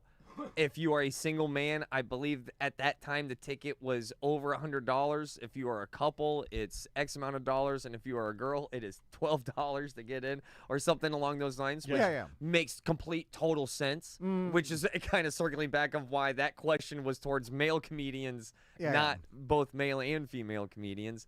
It was everyone is basically half naked. I remember like half joking, half being serious when talking up to this woman, and I said, "Man, just show everybody the boobs." Because You they were said all, that? yeah, I did Inappropriate. that. That's completely inappropriate. 100%. Hey, show your tits. Yeah. Hey, bitch, show your tits to the audience. Central Florida Dangerfield. Hey, I'm Ross. Hey, I'm Ross like sauce. Oh, put it on your face. Oh, But in my defense, Sauce me. there's sauce me, baby. multiple titties out throughout the entire room. Yeah. There's a dick and balls over at table 5 Put peeking at me. Put a towel on it. Yeah, dude, it was Put just a napkin on it, dick and balls. it was just gnarly. One of a top 15 comedy moment happened the last time I was there, where there's this guy. He was obviously wealthy, and he was wearing like a tank top. And I started talking to him. I go, "You must own a boat. You look at your hair is perfect. Let me guess. You work at Lockheed." And as soon as I said Lockheed, didn't even get the Martin out. Table just started banging because they just thought, "How did he know that?" I was right. My God. There's a You're a Lockheed- horny Pendulette. You're doing like mind melding. Yeah. So I or who's got. that guy you're obsessed with? O's Perlman. Yeah, you're O's Perlman, but you're horny O's. But, dude, O's Perlman is gnarly. That, I didn't even it's know. ruining Tom's life. He's up sun up to sun down. He's- He's staying up. Were you Okay. up to like 3 a.m. last night? Okay, speaking of getting into rabbit holes of YouTube and stuff, because O's Perlman starting a reality show with Tom Brady and like, And I made fun of it. It's and like, yeah. and then all the clips of him predicting not only the NFL players but like celebrities, and him doing this like his mentalist bit circulating the internet. And so, and when you watch them, you're like, how the fuck is he doing this? You know, like, Yeah. but and then like obviously he cannot read people's minds, but through like words and how he's speaking to someone, he can like kind of inception Is certain he things. manipulating, or is he pulling from the person, or is he manipulating the person, or is it a combo of both? There's ways to manipulate someone to 'Cause think you of things you don't want. But you don't believe that he's just observing and stealing data? Because remember, we talked about this, I want to say weeks ago, and who was it? Ross was saying, Ross McCoy was saying that he through just body language and that like, he's like downloading off of you. yeah. I can kind of get on board with that because once I found out like the whole what is it? Not illusionist, when you control someone mind. Jay Medicine Hat was the best at this. R.I.P., I know. I brought it up because that was a nice hypnotist. dude. Jay Medicine Hat was one of the best. A nice fucking guy. One of the He best was, yeah. performers I've ever seen, and he was one of the best hypnotists this country has ever That seen. was so sad, man. Like, Yeah. he should have been a bigger talent. He was a very. He came nice in guy. here before many times. Yeah. And when I found out about hypnotism, or at least it takes a certain person, a certain character trait that they find, and then they know I got him. I don't really think that anyone's, at least to me, I don't believe it's a legit psychosis. I think it's somewhat of a character trait that will you will relinquish that part of you underneath those scenarios. So it's a mixture of both. And from my research, and people can email me if you found out any more of how he did it, because I got deep into other people figuring out how he did certain Are you telling tricks. this to your sons too? Oh yeah. Okay. I'm curious. I wrote it. You got to get him on board. So He's the best doing it right now. So there's we go through phases too. Like I feel like every 10 Yes. years we find one of these. So there's a couple things. One is I found out that there's he doesn't do this in all of the tricks, but there's once you know how he writes something down, like you see it in like Hard Knocks or something. He's like, tell me what you're thinking. He writes it down on a paper, and then he's holding the paper, and the person tells him what they're thinking or whatever, and then he turns around to expose that that's what he wrote, right? Yep. There is a trick that the internet believes that is happening where like he pretends to write it down, and then when he's holding the actual paper, you see he was holding, he has an insane thumb and can write. Yes, he's got a thing in his thumb or like a finger. His thumb, he had a Sharpie put where his thumb is. and he has a Sharpie thumb. And then he can write as he's talking. Fucking awesome. And he can write the thing that the person's telling him, it kind of as it's happening. What? And then when he turns it around, he's like this, and then people are like, "Whoa, how'd you get that's that?" a real talent. Well, if you can write with your Sharpie thumb super fast, where I can't see Well, it. that ruins it. And I was like, yes. And then it's also what. If I love when things are ruined. But you don't think that's? I think. See, this is why we're in business. That's less impressive than. No, it's maybe less impressive, than but it's still blinking. more impressive than anything I can do. I can't write Yeah, yeah. super Well, still then with he's my like, thumb. I can tell by your Oh, blinks dog. you were thinking of Idaho. That's impossible. But he can fucking write it down with his thumb Sharpie. So then the second way he's done some of these tricks is a thing called like magician outs, right? So every magician has a bunch of outs. And then, so he did this trick like for some college football team or someone where he asked a player to think of a candy, right? And then through a method of like suggestions, right? As he's talking, you can make someone think of a hammer if you yell out, think of a tool by different suggestions that while you're talking. So he makes them think of he's like, think of a candy, and he's like, I think you're thinking of a candy that has multiple Colors? There's multiple candies in the candy. It's not just That a is solid what I'm ball. thinking of. Yeah, you know what I'm saying? So then he pulls out a Twix, right? That wasn't my candy. And then the guy's like, oh no, it's M&Ms. That was my candy. And then he ripped off the Twix and poured out the M&Ms. And everyone's like, oh! Oh, that'll make me freak out. I know. See how the trick is done. I thought of this is that the Twix was the out for the first one. If they thought of Twix, he'd be like, everybody go crazy. There's M&Ms on one side, Reese's on the other. You know what I'm saying? Yeah, he's got them all. He's got them all. So he's got outs. You know what I'm saying? So then he opens up the other side if he thought of Reese's, and then he pours out the Reese's, and everybody's like, whoa! Yeah. You know what I'm saying? There's multiple outs that he has to go to down the line to get out of the trick and make it work. And that's part of his illusions. Anyway, for more about ruining the magic of life, I should start a club where we all just sit around. I'll keep and that ruin, train going. And ruin the magic. I'll ruin a little bit more magic. All right. Years ago, Jim Colbert show, we're interviewing David Blaine. David Blaine over the phone curses, and we have to dump it. David Blaine, applaud him because he felt so bad that he came in on the show live to do tricks because that he cursed. He felt really bad. Oh, does he know there's no FCC? Yeah. My God, David. I think he made them disappear. And you have a dump button. It's so easy. Just hit one dump button. Who cares? We caught it. We really didn't care that much, but he was very adamant about coming to the stage. Yeah, I heard he's nice. He was unbelievably nice. If I was nice. David Blaine, I'd never do that. Oh Like, I would, if I like rammed into the host car, I'd be like, oh, fuck. You know what I'd be doing if I were David Blaine? I would be too busy. I'd have 2 women on leashes. Yeah. I'd be like, I'd be leading them around. Clap my hands and they become I'd be at pigeons. Secrets Hideaway. I'd be doing tricks for everybody, get my dicks up. I would think like this small town radio station is lucky to be talking to me. I'm not going to fucking and do anything personal. he's about to start a trick, and he looks at the entire cast of the Jim Colbert show, and I still feel like slightly offended by this. He looked at me and just went, "Yeah, him," and I just felt like he read me as like, "You're going to do exactly what I want." Because I know that you're not a confrontational man. Okay, yeah. You're a little bitch boy, and you're just gonna take every single one of these tricks. That's what it felt like in hindsight. At that moment, I was very excited, and he does a trick, unbelievable, phenomenal, and he shakes my hand, and I feel it. I felt it. That's his penis. That's how long it is. He's like, watch me pull my penis out of my hand. I felt him grab so smooth. I was wearing a watch. Maybe that's the reason why he chose me, right?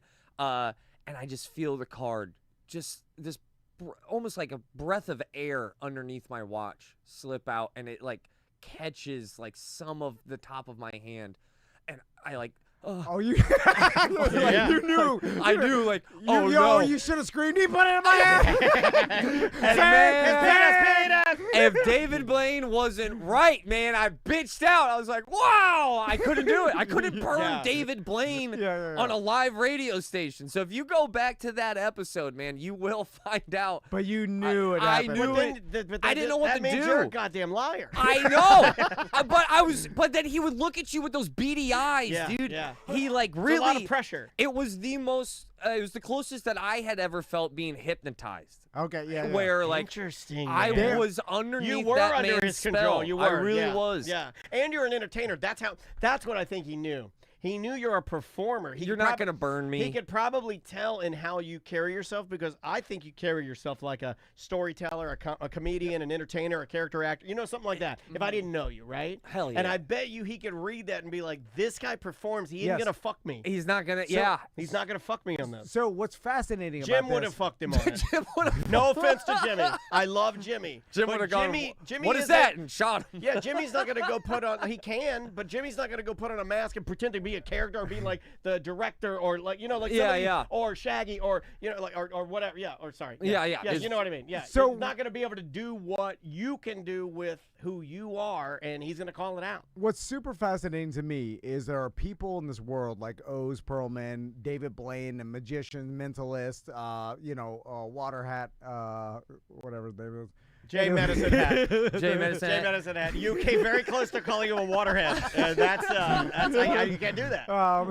We can't call him a waterhead. And they have a crazy ability to read people, and people have turned scam artists. Like, I think these are the same powers for bad. Yeah. This same ability works with the talking to the dead people, the mediums and stuff. Like those. Who is that guy? So, and that's why you believe it so much, because O's, if you have O's perform in front of you, Kosha Kimlot's the same way. He can do it. And then when you see what they do, it does seem like the most supernatural thing you've ever experienced in your life. You're like, holy shit. it doesn't make any sense how this person knew this stuff and guessed this stuff. And the mediums do it in a different way. John Edward was the guy I'm thinking Yeah. of. Thank you, chat room. And they formed followers that like, this guy's for real, because you can't, just like O's, when they do tricks, you're like, how the hell did you guess Joe Rogan's PIN number? Yeah. Like, you know, that's the one. That is the one. That's the one that really made people go, whoa. And he's done it multiple times for other podcasters and shit. Joe is a little more Jim Colbert. He's gonna not Not he's gonna playing call along. you. He's not gonna play along. Yeah, and it was so weird in that moment. It didn't even feel like playing along. It felt like I was on all fours asking for more. That's what it felt like. I feel you. He just grabbed me mentally, took advantage of me, and I still talk to it to my therapist. Maybe he knew how much. Maybe he could sense how much you appreciate performance. You know, that's another factor there. And I'm haunted. Like, did I do the right thing? I You still did. don't know. No, Yeah, you no, did. you did, No, because it's all performance. It's all entertainment. It's for the audience. You know, like It's not for you. there's like no one's supernatural that doesn't exist. No one's talking to the dead that doesn't exist. But the closest we have What is the they're- human connection and keeping that going, I would Yeah, say. and what they're doing, what's in the impressive part of all these people is the micro instant calculations they're doing in their head. When Chris Turner has that. Like, for instance, that's in the Venn diagram of this ability. Exactly. It's a micro calculation that he can do in a nanosecond. Where when O's is telling Joe Rogan about like guessing his PIN number, he's asking him a bunch of stuff like, oh, there's second digits, first, like, oh, is a repeat digits, and then if he said no, he's working in the background. He's working. His brain is working. You're like, holy shit, he's able to work it out. Like, and like just by the micro clues Joe's giving him, maybe some like some stuff he researched behind, like what's his address, what's his thing, like, and all the shit he's able to keep in his mind, and then real time do it, Yeah. and then there's believe me, there's outs if he gets it wrong. Yeah. You know what I'm saying? Oh, like of course. you don't see that you'd make the trick That's work. the part you and I have always liked the most, and we've talked to Penn and Teller about this. We've talked to our buddy Coach Kimlott about that. We got to get Coach J in here again. Yeah, I know. But like the outs, They never want to tell me exactly. No, but though. the outs are off the air. They've told us some stuff. That we're sworn, we have some secrets we're sworn to secrecy. We have That's some stuff, awesome. That's but cool. because we know more, I would argue that you and I, because we like magic, we know a lot of top tier magicians. But like I like the outs. The outs is the best part when Coach J goes like, well, and he won't tell us exactly, but we're like, how many different directions you could go? And he's like, I don't know, 18 different ways. And I'm like, 18 different ways? You'll eventually land on it. How? You know what I'm saying? How Like, do you? I gotta get you. There's a card in my sock. There's a card that I planted in your back pocket. You know, there's all these things. Like, Coach J did this trick, and I don't know how he did it, but he's done it many different places, but he did it at the old studio, and I'll never take it down. I'll have it in my house forever. He did a trick where he told me I was going to pick a card. And sure enough, you know the trick. I picked the card. He told me exactly what card it was. And then he went to show me the card in the deck, and the card wasn't there. And he's like, oh, it's not here. And he's like, why don't you go into your bathroom? I opened the bathroom that my wife, it's her office now. You look up on the ceiling. He had nailed the card to the goddamn ceiling. When did he do it? How did he do it? Yeah. He did it when he walked in to use the bathroom. I knew it. Because I remember I was like, he did use the bathroom before. He must have done it then. Yeah, man. He's so fucking bad. And then he took a fake dump, nailed that thing, and then he got out of there. And then he forced me to take that card. It made it seem like you was your choice, And I'll but he never knew. take that down because I love it so much because it literally exploded my brain. I know one thing about magic is that, like, because I know a handful of dumb, silly magic tricks, but I remember the guy who taught me those magic tricks. Whenever you go, is this your card? And it's supposed to not be. But if you do that trick 52 times, you have a chance of it actually being their card. Yeah. That's the end of the trick.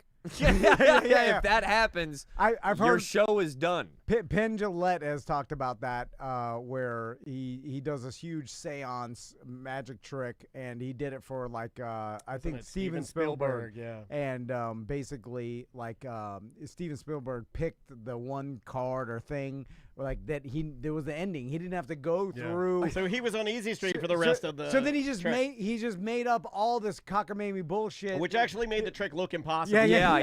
And then when he finally picked the card at the end, like everybody was like, "This is impossible for you to," but it just happenstance. Yeah, it just sometimes landed. it works out. Yeah, he got the random bullseye. I would regret not bringing it up because he's probably my favorite magician right now. I hope I'm saying it right, but it's Shin Lim. the Shin Lim Asian He's dude. from America's Got Talent? Yeah, or he's done America's Got Talent. He's done Prove He Prove does Us the Wrong. smoke cards. He does the smoke card. Dude, have you seen the fucking smoke Have cards? you seen the smoke cards, Tom? No, the smoke cards. Dude, the smoke cards. Show me, I'll figure it out. We don't have time. It's very Okay, complicated, but I all would say that's your homework. Look up It was Shin smoked the Lim. whole time. That's all right. I didn't know he made that noise. What? That happens around here? Oh, that's All right, funny, okay. dude. So let's run through some of these things. So the Jags. Now, who reported this? Because it's still not 100%. But Mike Bianchi, of the Orlando Sentinel, saying that the Jacksonville Jaguars for the 2027 season will be playing in the Camping World. newly renovated Camping World Stadium because they're renovating it again. yeah, we're getting a brand new upper deck and they're just making it look a lot better. Maybe for this, I don't know why. That's odd. Oh, really? I'm stoked. I like the take care of it. I like that. I guess I just don't like the Camping World. I don't know. Yeah. I'm so used to all of the other venues. Yeah. Well, what's cool about this is that we get to see NFL games in our backyard. We can walk there. Even though none of us go to the Pro Bowl and all that shit. Well, the Pro Bowl doesn't matter. Yeah, you Pro know, like- Bowl is just a ball tease. And so we could watch the Jaguars play right here, and then depending on when they announce the schedule, like in a year and a half or whatever, like after next year, we can see our teams. Yeah, possibly depending on who they match up with. Yeah, it's AFC South, so it's a bunch of Colts, Texans, and Tennessee Titans. Stink. It's not a goodie. But Colts are the best team in the NFL, if you ask me right now. They are so good. And I'll be watching the Atlanta Falcons take them on at 9:30 tomorrow or on Sunday. The most maddening thing about the NFL is something like Daniel Jones stinks, and he goes to different teams, and then you're like, oh, it's good. Yeah, look at him go. And then I was like, so it can't be both. It's got to be good the whole time, or turned good, or Bad? what is it? What about bad the whole time? Yeah. What is it? It's frustrating to me because everybody wants to be an analyst and everybody wants to talk about it and say this is the truth of it. Do you ever believe And in then the it's right situation, same talent? Yeah. I mean, that has to be it. It has to be it, right? And like teams, certain organizations. I think it's coaching. Coaching? Okay, he hates hearing about coaching because we can't determine what. Well, what is it with the Eagles? The Eagles coach doesn't do shit. Okay, that's true. He's not wrong and there. they just fire their offensive defensive coordinator every year, and then so it's not them either. They're fine. They're doing just fine. The Eagles are fine. Well, what's But then happening? you could look at the Steelers and you could make a case for coaching, right? You could be Yes, like, oh, look at that guy. That guy's fucking awesome. What's your case against the Eagles? I'm not a fan, but Well, I look at Nick- Sirianni as one of the best coaches in the league. Well, he doesn't call the plays, so then it's like, what else is he doing? Is he just It's the old Bobby Bowden. Is he just riling everybody up and to play hard? I'm like, these fucking millionaires are playing. What hard. if that was it? What- Would that make you No, mad no, if no, it was like, that. it's his riling? That's smoke. Well, Bullshit. It was smoke the whole time. Yeah. What- Always ain't thinking of it. when a movie ends, what's the first credit that you see? It's directed by, right? I know. And then you're looking, they're not calling the plays. It's never the writer usually. And that's also the franchise and it pisses me off. I don't like the play, but that's the team that has conjured up like the most effective play of my lifetime with the damn tush push. Oh, yeah. I just like I That'll look be at banned this year. I Or hope so. Then Yeah. next year. Yeah, next I hope We so. won't get to see it at Camping World, I'll tell you that. yeah. But Ain't gonna happen. I think it's when coaches and front offices give responsibility or leeway to their stars, that's the biggest determining factor to me when it comes to stats. It's even because you have wonderful athletes that touch the basketball 3 times a game, and it's just because of the team that they're on and that the coach hasn't given them the keys yet. So I look at stats as such a coach-dependent thing. To map it over to soccer, my favorite soccer player, Mo Salah, had the best year last year. They got new signings. Well, that ball's got to go to other places now. So his numbers are going to plummet. So I think and they've suffered a little bit because of it. And their surrounding, I think your surroundings, the other players on your team, but I think the biggest impact, even more so, how crazy of a take is this? Even more so than the actual athlete, I think once your athleticism hits a certain tier, you're splitting hairs to the point of this. Now it really comes down to, are we giving him the best chance of succeeding to get another 10 yards You talk about after that, contact? the parity of the league, and how once you do get to a certain point, certain guys' ability is very evenly matched. So like you're saying, who's going to give him, set him up for success? It's going to be the coach. And which one of those players is going to have the focus that will push him further because their physical ability is pretty evenly matched. Yeah, I'm going to make everybody that's a fan of the NFL team mad.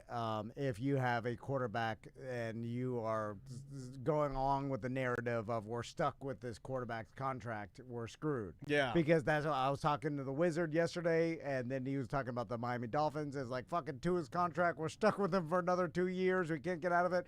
And I'm like, that's not what Walmart thought when they got rid of Russell Wilson and $30 million. And they're like, you stink, get out of here. And they flushed $30 million down the toilet. And then they're like, bring in a new coach, we'll pay him, and a new quarterback at playoffs. Yeah. And because they didn't give a fuck because they have unlimited money. And all these other owners, like the Stephen Rosses of the world and all these individual owners, they're never going to do that because it's their money. You know what I'm saying? Like, that is different. And they're like, I'm not going to throw away $30 million. It still means something to me. The Walmart group. Well, and why do you think we still got old what's his name sitting our bench? He's the worst contract in Atlanta Falcons history. Yeah. If so just these people can throw away the money just like Denver did, and you could be in the playoffs. Have you? I heard this recently, and it feels like it makes a lot more sense than it doesn't. That there's only like 5 or 6 teams trying to win in the NFL. Yeah, I heard that too. Yeah. And I don't like hearing that. And that the other teams, they aren't afraid of winning, but they're just going to wait it out and see, like, maybe the players come, but we're not going to hit the gas. Yeah, it could be because happenstance. That's the attitude. Right? And I was like, when I heard that, I was like, man, why do I care about this league? It's the tanking. I've always hated the tanking. I don't picks. like the tanking. Yeah, I hate that. Listen, the whole damn thing's a scam, but I don't want to take the fun out of everything. But I on this year's Hard Knocks, I heard a player. This is the first time I've ever heard this, and the players they were doing a joint practice with another team, and one player told the other team's player, like, "Hey, we're all employees of the NFL." And then that dawned on me. I was like, that's what everybody thinks. These are fucking guys. Everybody, they don't give a damn what team they play on anymore. That's not, like, they're just employees of the NFL. They're trying to make as much money for their families as possible. No, they do not give a fuck about the actual. I mean, yeah, they want their team to win because that helps them, but they're entertainers getting paid to entertain. I would agree. And then we're all fucking like, I bleed orange and teal. You know what? I think there's different variations of that. I agree with like 80% of that, because I would think the majority of athletes are like, listen, I know what the deal is. I'm on a contract. I mean, the whole narrative of like, it's pretty weird when old rich white people are trading black athletes. It's just it's an image. It's that's an my image. favorite part. You should see the suit I wear when I do fantasy. I look like Colonel Sanders and I pick my player. I think the bolo ties. I do not wear a Colonel Sanders suit when I pick my player. If you wear a bolo tie and to the your fact that I have draft, no white players has nothing to do with anything. The white players are just not good. But the Clippers owner, he got caught and was completely guilty. Big Magic Johnson. He has AIDS. Remember when he said that? That whole event. That's right. That used to be my text tone. My text tone. My wife would text me. She's like, Maisie's choking, and it would come through as Donald Sterling. He goes, he has AIDS. Big Magic Johnson. He has AIDS. But Tom, don't you think that there's some teams though in the NFL that just are simply like oozing with history and charisma? I'm gonna take a shot at the Falcons, but like the Packers versus the Falcons, if you're an athlete, and I say the Packers just as history, not talking about the weather and all of that, but if like you love football, you're gonna have like I think a little bit of a bigger smile on your face going to one of those teams. Yeah, well, but that's still the minority of players. You don't want to live in Wisconsin though as a No. player. Yeah. But also I'm glad you brought up the Packers. They run. That's a publicly owned team. They run it like a business. They have a CEO and a board and stuff. And with that, it's like, oh, like the Packers can't get another good quarterback. Oh, okay, they did it. Oh, and they it's like, did. why Oh, are look they at how- doing? look at 'em go. They're running it like a business. It's not some fucking old rich white guy and his sons. So you're saying pull the egos out? Yeah. Well, that's what eventually all these teams, like a single owner, is going to be gone because they're getting to the point where once you reach $12 billion or whatever the fuck, he's going to get more and more. They're going to get valued higher and higher to the point where these are giant corporations, each team, and they're going to be bought out. Like, yeah, the owners will die. They'll give it to the kids. The kids will, like, just like Jim or say. Oh, like, dude, I love that story. the daughter will try, but the daughter eventually be like, $10 million. You know what I'm saying? yeah. Is that limited money? Although you're one of 32 people in the world that own. I mean, if you're me and you're an old soul, I'd hold on to it. And I'd run it down the toilet. But then is your kids gonna hold on to it? As like Maisie would. It would be case by case. Maisie would, because she's like me. She'd be like, oh, I have to hold on to this for my daddy, and she would be like a Charlotte Jones. They do make an insane amount of money and profit each team. So but then at a certain point, you look at how, like, when do you sell? When it gets to 20 billion a team, 50 billion. It's just going up. I think it'd be cooler to hold on to it and just see where it goes. If you can. Yeah. But I agree with you. You have unlimited money. I don't know anyway. if you can. You'd have to all be on the same page. And generationally, why would you be? Like just like me. Like I liquidated everything, not because I wanted to, really, but like my mom and dad had a bunch of furniture and antiques and stuff like that. That's just not my thing. So I could either sell everything to people that it would mean something to, Or get annoyed by its existence in my living or room. just hold on to it, or get a storage unit or whatever. Well, then how many of your kids want to hold on to it, and how many don't? Right. But we're going to keep that card that was nailed on that ceiling. Oh, I love my card. You're like, I one of love the it. kids is going to be, sell this shit. I want to be a billionaire. Yeah. And or you just don't want the headache. Yeah. Because it is a lot. Yeah. So anyway, let's take a break. Yes, sir. And when we come back, I want to talk about the Farmer's Almanac. And God. how I think they should just keep it going. Like, Well, there's, I kind of agree with you. And there's more to that story, too, because I didn't know this, but I guess there's different farmers' almanacs. I want to talk about flushing 14 sausages down the toilet. Yep, I also want to talk about yeah, that. we're going to hit that. And Michael Jackson movie. We can talk about the Michael. Did you see the trailer? I did, and I've got to complain a little Great. bit. No, that's Something great. jumped out to me when I saw the trailer. Okay, I liked it. So, yeah, well, this is good. We might have counterpoints here. Name of the band. We've played these guys before. They're great for the weekend. It is The Slackers. The name of the song is Money is King. Oh, yeah. We'll be right back with more A Mediocre Time right after this. 1-844-866. I don't think. Calm and down. Yeah, something like that. Knock, knock. Who's there? Squirt. Squirt who? Squirt is P. You dumb rednecks. Right about now, you are listening to the incredible. A Mediocre Time with Tom and Dan, who kindly remind you that squirt is P.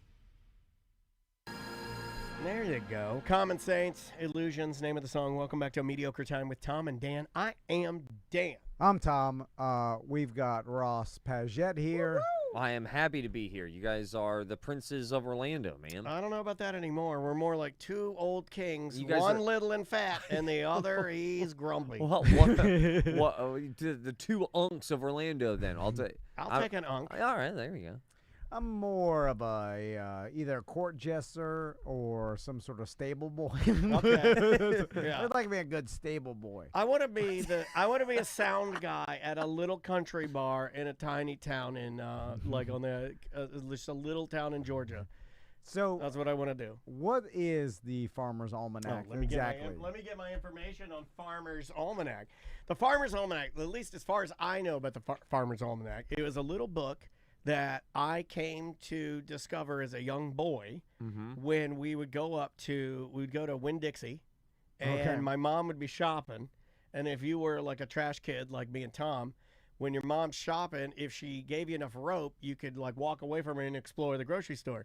So you'd go to the magazine aisle, you'd do toys, and in the magazine aisle is where they would have Farmer's Almanac. Okay. And I would see it there all the time. And it always garnered attention for me because it has a very official looking cover. It looks like almost like the same cover as like a dollar bill. It's got look like old men that have their faces flanked in an oval with like the weird, old timey. I keep thinking about a yellow cover. Yeah, as yellow well. cover. Yellow cover. And yeah, Farmer's Almanac. It was farmers, gardeners, and other people would use it. You'd use it to predict the weather. That's what you would use a Farmer's Almanac for. All right, and based on it would be. I'm okay, I'm with you. Okay, I'm with so you on that's that. what they say. I knew you would say that. You'd be like, well, what are they doing? And I'm like, okay, I'll tell you what they're doing. Okay. You're not going to like this, but I'll tell you what they're doing. They called it their secret formula. And keep in mind that this thing's 208 years old. It started in 1818. And what they would do is they and we're talking about this because they're done. They're done with it. They're going to stop publishing it after 218 years. 208. Just a bad year for farmers. 208 year. We are farm too. It was created in 1818, and they would say that they could, quote, look at sunspot activity, planetary positions, moon phases, and they used mathematical data, and they claimed that they could predict weather up to 16 months ahead of time with 80% accuracy. Are those claims? None of that is true. Okay, None of that's all bullshit. Yeah, all right. Yeah. This is but you can flag this under Daniel hates beer can chicken because beer can chicken is fake. It's not real. It doesn't. There's no moisture from the beer can that's helping your chicken. So that's bullshit. But they have done this for so long that they've always said this. All right. None of those things that modern meteorologists use, like we use real data. They have always said that it's usually a collection of what they think, predictions on sunspotting, and then they just predict. And historical data from the years prior. Yes. And then it's just predictions, and then based on nothing. And then people would buy this. Yeah. Yeah. They were still selling them. Millions of copies. Yeah. 2 centuries. And so they've been doing it for that. But even with modern radar and meteorology, and there'd be other stuff in there. There'd be like with the white gnats that you get on your plants. It'd be like, if you got some white gnats, you go into your kitchen, tips. You get out some Tabasco sauce and coffee. You put the Tabasco in your coffee. You let the Tabasco dry in the coffee grounds, and then you just throw that gently out there like corn for your feed for your chickens. You're gonna want a lot of candle. Turn around 3 times. Yeah. It's like that kind of shit. Yeah. And it's all like pretty much SJ's saying that his grandfather swore by the Farmer's Almanac. I had members of my family, my Uncle Hayden. That's the Is this pony dowsing rods? It is dowsing rods. I did extensive research this morning, and everything that I've read is saying that this book is 100%. I mean, it's fun. And the jokes in there are cute, and the stories in there are good, and it does have some good stuff about home remedies and some good gardening tips. Was it a once a month thing? It was a yearly guide. Okay, so they put it out one every year. One every year, yeah. Like Guinness World Record. I'll give you the quote from ChatGPT because I have all my it talks to me now like it's my buddy, and it says, "So yes, Dan, it is bullshit, but charming bullshit."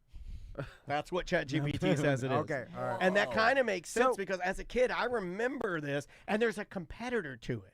They're not the only one, so it leads me to believe that one company's still making their Farmer's Almanac. Yeah. But the original one that we know, yellow cover, like Ross said, the one with the pictures, the one that I always related it to, for some reason, Ben Franklin. Dude, I was it looks like it came from the government. Like it's Yes. the official U.S. citizen handbook, how to people. For me as a boy, when I looked at it, I always thought oh yeah, that's the anarchist cookbook for normal people. You know what I mean? I always looked at it like it was like you said, it looked like an official something that you should buy. Like you're a farmer, oh, you can't buy that unless you're a farmer. It does look very official. Okay, so this ties into streaks, which Daniel's a big fan of. I love because streaks. he loves a good streak. I love a good streak, and that means days upon days of doing Yeah. something. Oh forever. yeah. So like your vomit streak is one of my favorites. I feel like just because this thing's gone on for 208 years, that's the reason just to keep putting it out. And someone needs to, even if it doesn't make any money, no one cares about it. It's just keep doing it because it does pain me to see after 208 years for them just to be like, oh, we're done. I saw an article about some runner that ran for 55 years straight. And then, he's there's health problems. He stopped the streak every single day for 55 years. Wow, This is the that's longest running streak they recorded or whatever. Yeah. Even though he could have made it. Like, who knows if he ran 35 years ago on May 22nd? Yeah, You know what I'm saying? yeah, Like, yeah. it's all up to him. Like, no one, like, no Guinness officials. You had diarrhea one recording. day. Yeah. And then, just get out there. Even if you are sick, just get out there and, like, run a little bit. Just walk around the lake and then run for 10 seconds. Yeah. Patrick Mulder, one of our listeners, did this. Yeah, like, he did. went on a streak. It's just like, so this is like, just print it again. Don't end it. Why not pivot? Look, or is it not worth it? Just print 2 copies. Just so it they've never got ends. jokes. They've got, horticulture in it, right? So why not lean on that? The stuff works. You get better writers for it, so you get No, some... AI. Just have AI do it. Ding. Well, you could, ding, but ding, people ding. are... And I know you keep saying that, but people are, like, rebelling slightly against AI. Well, they would never know. The people You are just still don't say it. Yeah. The people are buying this, or even if no one buys it, that's why they're good. They're stopping it because no one buys You it. know who needs But to just save keep Farmer's doing it. Almanac, and I just realized it, because if he took over this thing and he injected it with more humor, more knowledge, and then they need meteorologists. They need to take the bumpkiss out, the bullshit, and get real weather people to just put in there what you can put in there that's normal and real. If Nate Bargatze got a hold of the Farmer's Almanac and saved it as a Southern man, he could save the Farmer's Almanac. You need to put the humor back into it, and you need to put better gardening tips, but keep it alive. Yeah, and I'm kind of with you on the 208 years of anything. It's an American icon at this point. Yeah, put a digital copy online and print a handful of copies and distribute them. You know what I'm saying? If you want one, buy it from the end. website, and we'll print it for you. Yeah. Print on demand. So this is the first time I actually have found out that the almanac was kind of 80-90% bullshit. Well, here, sure, I'll tell some you. good tips, but Here, overall, I'll tell you, right not here. great. The almanac's formula is really just a pattern of guessing mixed. Like it takes the patterns of other years and then it mixes it with the regional averages, and then it's just a guess. So when they hit it right, it's no different than the card trick we were talking about earlier where Penn Jillette guessed the right card. It's gonna hit because that's just the nature of numbers. And just off of weather patterns alone, you can kind of get it right most of the time. Like, in the winter, here's what's going to happen in the winter, summer, Florida, it'll be thunderstorms in the afternoon. Oh, this guy's a fucking genius. Like, no shit. Oh, by the way, the other almanac they spell almanac with a K on the end. Oh. How funny is that? The one that's still in business. And it's the custodian's theirs almanac. is ALMANAK, and the other one is ALMANAC. It's got to say something that the bullshit book, for lack of a better term, is not being sold anymore. That has to say something about 2025 and how humans are humaning right now. No, what it says is there's so much fake news online, we don't need it anymore. We have plenty. Yeah, man. Right? There's some sort of social commentary that either we are really good at going, we know that this is bullshit, so we're done. Oh, the cat's out of the bag. Is it just because it's a book? I don't rule that out. All of it, Ross. It's all of it, and the fact that it just sounds old, and we all know it's 208 years old. But that's the reason to just keep it going. For why not? Is it the only almanac? No, well, there's Sports Almanac, Back to the Future. But that's going to be gone soon. If they're coming for Farmer's Almanac, sports is a coming. Which always, since a young kid, has been a dream of mine. I'm like, I wish I got a hold of that. I'll be rich. I'll be Biff. I'm the only one that wanted to be Biff. Is that why you have your hair like Biff now? Like, you have Biff hair. Oh, man, he's right. Have you noticed? He has Biff hair. Yeah. I'm the only kid that watched Back to the Future and wanted to be Biff. You're like, there'll be some poo-poo fall on me every once in a while, but that's fine. You know, I can take some poo-poo. I wanted to be Michael J. Fox. I was like, I'm going to fuck the shit out of my mom. I'm going to fuck her bush off. Say that. I don't know why I did that. You will have to bring that up after the show. What, is HR going to yell at me or something? Put that in your almanac. So let's talk about the Michael Jackson movie. So do you want to play the trailer real quick? It's very short. It's not long. Yeah, it's short. I got it ready to go. Okay, here we go. So made by the same, I guess, production company that did the Queen. You like that, don't you? That's not the first time he's ever said that. This guy is Biff. He's Biff for life. That might be the name of the show. This is made by the same people who made Queen, and it's a biopic of Michael Jackson. This one. All right, here we go. Here's a little Michael Jackson. He's in the studio. I know you've been waiting a long time for this. Put the headphones on. It's the prosthetics bothering you, right? Can't do it. Yeah, they made it too big. You know, you're right. Oh my God! They made his real nose. Hold on, let me get to it. I'll play it for you. And I would assume Right here, ready? T. Q. Okay. You can't Can we really- lower the lights from you, please? It's too big. They gave What's him a going on? schnoz. They Dude, gave him a big old schnoz. they schnozzed him up. They schnozzed him up. Well, is it before he? You've been ro- schnozzed. Is It is before, but they exaggerated it. It's too big. And I'm assuming Michael's nose was not, it was bigger, like a standard African American nose, but it wasn't. What like, actor is that? Well, right there's that actor right there. Oh, I have so many jokes. And I have to go through it. My sensors all Is it fucked someone up. we know that's playing Michael No, Jackson? no, Oh, no, okay. no, It's a no, new no. actor. It's a new actor, but the Yeah. nose it's too. It went. It's just like maybe 3.2 centimeters to everything. it's about a good third. I mean, I'm gonna watch the movie. I love Michael Jackson. Those are great songs. Timeless is gonna be a very important film. But I think you're right. prosthetics. And you just cannot mess it up. I'm one of those guys where all I'm going to We've be worn thinking them, about. right? Like you've done that. I've done. Yeah. All I'm going to be thinking about is the telesis, the adhesive glue that's behind that nose, or it's just going to take me out. I don't think I have seen many movies where a prosthetic has not thrown me off. Boogie Nights is pretty good. That's just one time at the end. But anyway, that's basically it. But yeah, I Okay. didn't even think about that. So a couple things. Michael Jackson has one of the most interesting human or existences as a human that I could think of because of how bizarre Everything was. His whole life was. And then two, From like a baby on. They like bring- it's like fast. they bring up the allegations and stuff too, right? Is this in the movie You know, or no? they I don't think not this is the not movie in for the that. trailer. They don't put it really any of that. You saw What's that part of trailer, it? and you thought they We're were waiting going to do. for Yeah, the last scene. Oh, The they're last wearing- scene is a bed, and then the last scene is a bed, like a man's bedroom that's all gold everywhere, and you can see a merry-go-round in the background. And then there's a Coca-Cola, and then him, and then the last thing you hear is, Do you want some Jesus juice? that's the last thing you hear, and then it goes cold, and it goes all I black. know that sounds like a ridiculous question, but 100%, yeah. the The film trailer that just called him a king is going to bring up the pedophile King of allegation. pedophiles. What if that's King of pedophiles? But it's almost King of pop, KOP, I see it. Yeah, But KOP. but it would almost be a distraction if they never even because even in the They glossed- Queen no, they didn't do it in the Queen, dude. they No, they got alluded to the AIDS. They may allude, but They're like he's alluding- got it, he's got it. he's got the gay cold, whatever they said. He's got the gay cancer. Yeah, it's good. 'Cause it's called gay And cancer.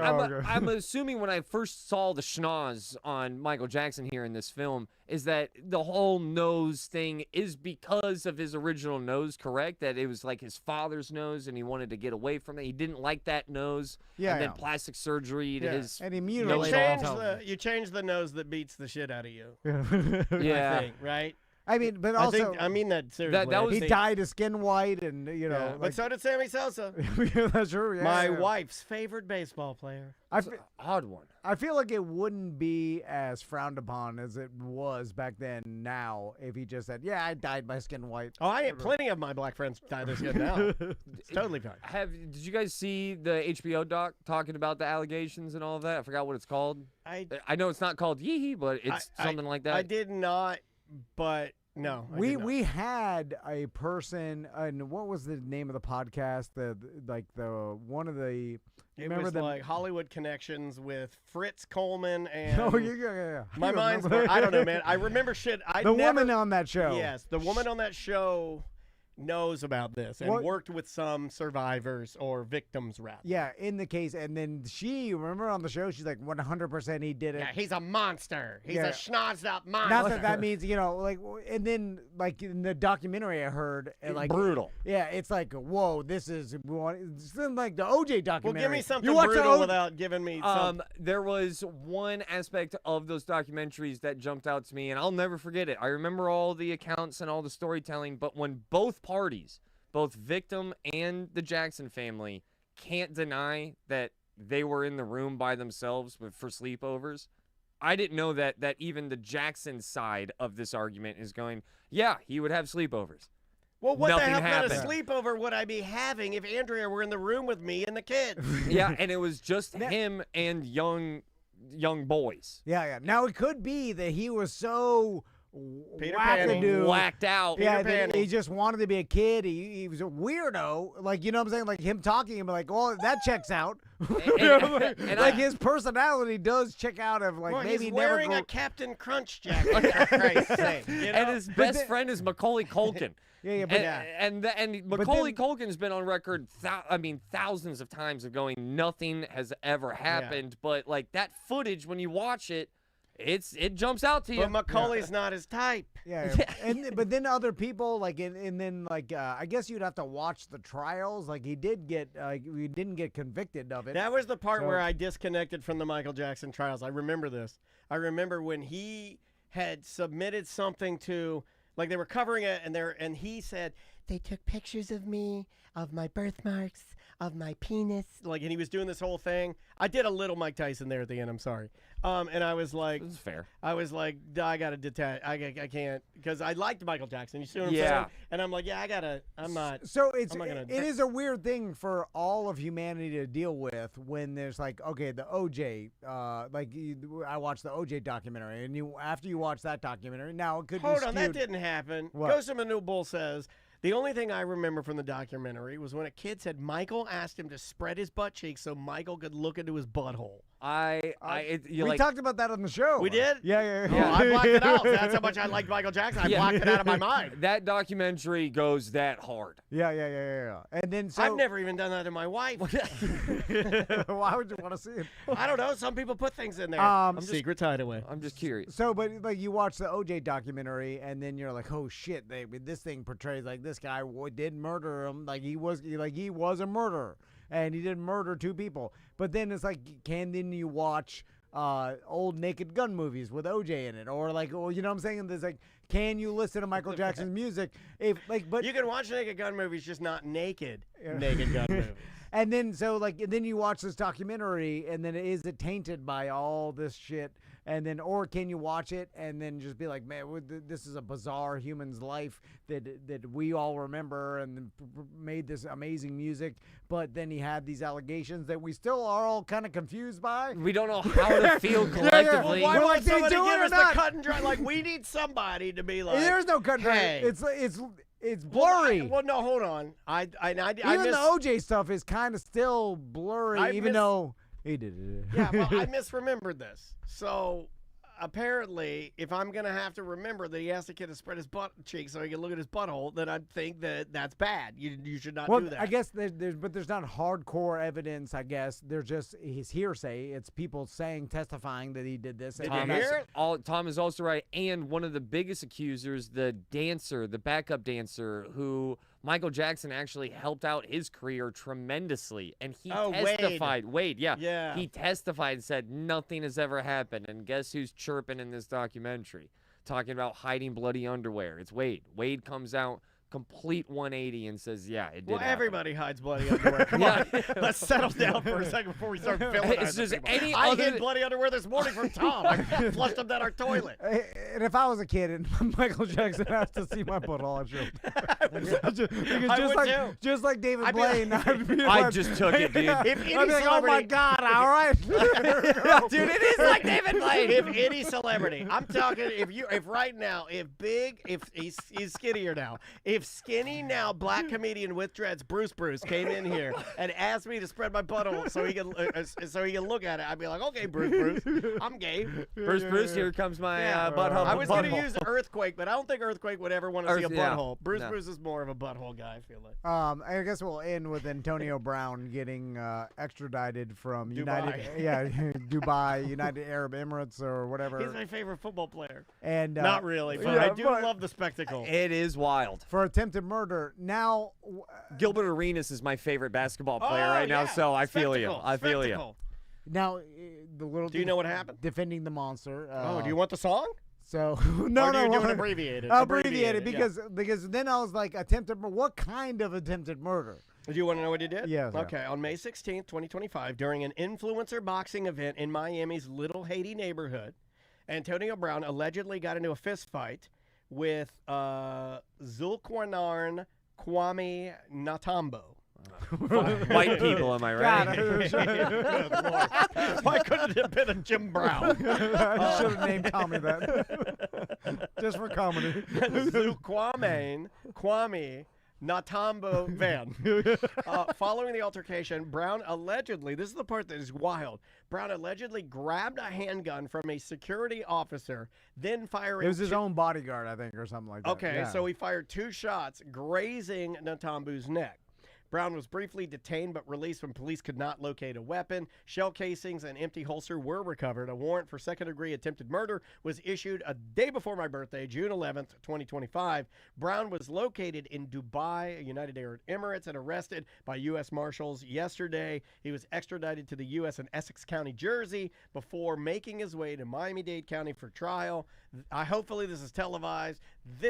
If he says he's representing himself, I'm going to Miami for the trial. We'll send Will you Tuttle go down with there. me? No, I'll go. Like, what should we do? If he's like, I'm representing myself, I'm like, I'll be there. I'm going. If he represents himself, just text me. I'll see if I can get the weekend off. Talk about too. another person with a bizarre life story of fucking Antonio Brown and everything he went through, and then like the ending of his career, and then now like this. He had the best final game of any player in the world. When he ripped his jersey off, no one's ever done that. And then hit him with a peace sign. No one's ever done the that. deuce and dip. That was my picture in fantasy football for like 3 years of him. He like quit on the game day and left. And what did he do a week later, Tom? He released a rap single. That's badass. He also froze his feet on Hard Knocks, so it came down in a hot he got hurt. It was so fucking awesome. Remember when he had the bleach blonde mustache? Also, the little bleach blonde mustache? Now, all while being like one of, if not the best wide receiver in the league. Correct. At the beginning of his career. Yeah. When He he's did with the have it. Steelers. Tom Brady, he played pretty well, He too. had it. He played with Tom Brady. He lived in, he was going to, like, Tom Brady invited him I'm to living in his house. How wild is it that he puts him in his house? He's like, I'm gonna get this troubled soul. I got this. I can do this. It made me like Tom Brady. Fast forward like a year, and he's like, "Yo, your wife, I'm a banger on the internet." I like, forgot about that. He's taking shots at Giselle. I forgot about that. And I bet Brady laughed at that. Also, this attempted murder charge, right? Like, first, like, I know Miami police. Like, some investigations was botched. Just because it was in Little Haiti in Miami. Second, I read some more about this, and the guy alleged that the bullet grazed his neck. And then so because don't we have to see it? Well, I guess it's hard to really prove. Like, people are shooting whatever, and then it's like, oh, bullet grazed my neck. But did that? Like, I don't know if they could prove that it was a bullet, right? So then it's like, I don't know. Yeah. Did that? I guess you have to go to trial. Like and then he took off. So obviously, like, it's like somewhat of a mission of guilt. But OJ ran too, so like true. I guess we'll see it at the trial. But it'll Going be to Dubai is a special kind of running. I feel like, right? When you end up going to Dubai, it was not a good. I also read an article. It was not a good place to hide because they have like the. They don't want you to be there if you're fucking around, I don't think. Well, they like, I guess the United States and Dubai signed something a long time ago that like allows them both to get the criminals that escape for, so it's not it's an easy country for the U.S., I guess, FBI to Or go over Interpol or to something, come yeah. get He you. should have done what that one NFL player last year did when he killed his mother and just go to a resort in the Bahamas and just drink your life away. Remember that guy? He killed his mom and then he fled the Bahamas and then he just did a video. He's like, I'm having margaritas. This is the life. I'm like, you killed your mom. Well, Antonio Brown was also putting up social media, right? Yeah, there's an article I read. Maybe it's in this one where the Miami police, the reason he was extradited so quickly from Dubai is because he was like teasing them on social media or flaunting, like he's like partying and stuff, and they're like, no, we're bring him in. Get the fuck out of here. What are you doing? You're done. Antonio Brown. Of course he's doing that. Anyway, so it'd be interesting to see what, because again, like now you have this. He can face up to 15 years. You're at for attempted murder for sure. And then he's discharging a firearm, but is he shooting it at the person? Is he shooting? I it thought up he in was the air? shooting it in the air. That was the first kind of report. And then he's like, "Ah, grazed my neck," but is he lying? You know. Then he took off running, so it's only his with word against Antonio, it. you never know. Yeah, you don't. You never know. I think there's actually 4 of them. I think there's 4 Antonio Browns because I don't know how one man can garner this amount of news Well, you would week in, think, week and out. he's still pretty young, right? Yeah, I mean, he could put on a helmet and run around. Yeah, You like know what right I'm now, saying? he could go to the Falcons and literally enter our team and make a difference. Yeah. That's what blows my mind. Like, yeah, he's not gonna be as good as That's that natural. you know, but he's good. Like for one route, as hard as he can. Like he'll stay catch a ball, good as shit. Yeah. You see, But Tom Brady. But then he'll get mad and rip his shirt off, and run out of the stadium. My favorite thing is when old NFL play, like the old man Marino, still fucking throw a ball. You're like, holy shit! Yeah. like he still throws a tight fucking. It's the best spiral. story. It's one of the best stories in sports that we get to see year in, year out. When Aaron Rodgers throws a touchdown pass every game, whenever he does it, it's cool. They're talking about him playing for the Steelers next year. Like they're like he wasn't gonna, but he is now. they're looking at it like this motherfucker's playing good. Green Bay was like, he's gonna come back and retire. The Steelers are like, hold on. Yeah. We got another shade of yellow for him. Hey, I feel bad for Jets fans. Like you, goddamn, are the worst team. Like, so your bad. whole organization. I hate my team. It's the first time I've ever actively said I hate the Falcons. Hate them. Woody Johnson, their owner, is it's an embarrassment. He's a wild old man. He's got a big old gold Woody. I've kicked it though with Arthur Blank. No shit. I crashed his ranch in Big Sky, Montana. Oh really? Yeah. Where? For how? I know. I had a friend who was basically like not doing well within the city of Orlando. He just couldn't stand looking at concrete one more hour. Yeah. Found that application, signed up, grabbed basically, it's not a high paying job, but an okay paying job of helping, working, basically staying at this Airbnb resort that's in the middle of the prettiest part of Montana. It was stunning. It was one of the coolest things and places that I've ever been, and the best floor I've ever slept on, because there was no room for my brother and I, but Arthur Blank was there, and he straight looks like a billionaire, man. He looks like a Mr. Peanut. Dude, He got the tiny mustache yeah. and a little red suit, and like he looks He's like odd looking. Yeah, he is very. It's very like a villain of Bullwinkle vibes when he walks by. Yeah, he has Boris. a cartoon bomb that says "Pow." like he's little black Kirk Cousins, endless amounts of money. yeah, very much like that. What a weird existence. Like having that relationship with money where it's just a number, it doesn't matter, it's like unlimited, so it's not even a thing in your life because everything is on the table money wise, and that's a weird way to live, right? The You know setup, what I'm saying? it Like, is. The it's setups just are weird. bizarre. Like I'll give you one. Like I've told this before. It's been many, many years. But when I toured the Atlanta Falcons area, you get to tour Arthur Blank's private area for him, players, and player families to watch the game, right? Yeah. And you go in, and it's like this wooden room, and the whole room looks like a like a steakhouse. Wow. And it's all oak. But then they have a kids room. In the kids room, when you go into the kids room, it's got like 25 giant mega TVs and like 25 Xboxes, because obviously there's going to be more than 25 kids there, and it's just like there must have been $30,000 of electric equipment just for children to be placated during an adult football party. It was wild, man. See, that's wild, endless different money. to me. But to me, that's a lot of pressure as a human to like Entertain. to realize like, okay, money is not part of this equation. Now, how do I make myself happy and live a fulfilled life? And then it's like, goddamn, that's a lot of pressure. Yeah. You know what I'm saying? Like what do I do to? You go get jacked off like Robert Kraft. Yeah. That's what makes me feel alive. You do. There's only so many times you do that. I mean, I like, don't know. is that fulfilling? And then it's like, Well, I'd have to do it 100 times to find out, right? Like I have to do it a lot. Yeah, and you can do it a lot. You can do it unlimited, and it's like, well, what does a fulfilled life mean? Like, because you now have the resources to do anything you want, live anywhere, buy anything, and then it's always like the pressure that puts on you must be immense. How do you have the answer to that question for yourself? No, I wouldn't want that. Like that's what I said. Like I think I do 100% believe that if I won a Powerball, like someone gave me $100 million, it would be bad for my family. No, one of the fun things to do with it would be though making magic with it. Like doing stuff for people that absolutely don't have anything, and you're very generous. So I think you're selling yourself short. But then our buddy that's known you a long time too. You're very generous. It may be bad for your family, but if you stayed on top of it and we're doing favors for other people, yeah. But then that turns into a life of you can't help everybody, and then and then you only have enough. So but then you can help some. You spend, of course you can, but it's like And then I at least, and if I'm in that situation, if I'm tossing out money, I start to grow very paranoid about why people are talking to me. Yeah, you because lose. I just gave money to 4 people. Then the 5th person goes, I've got to be this guy's friend.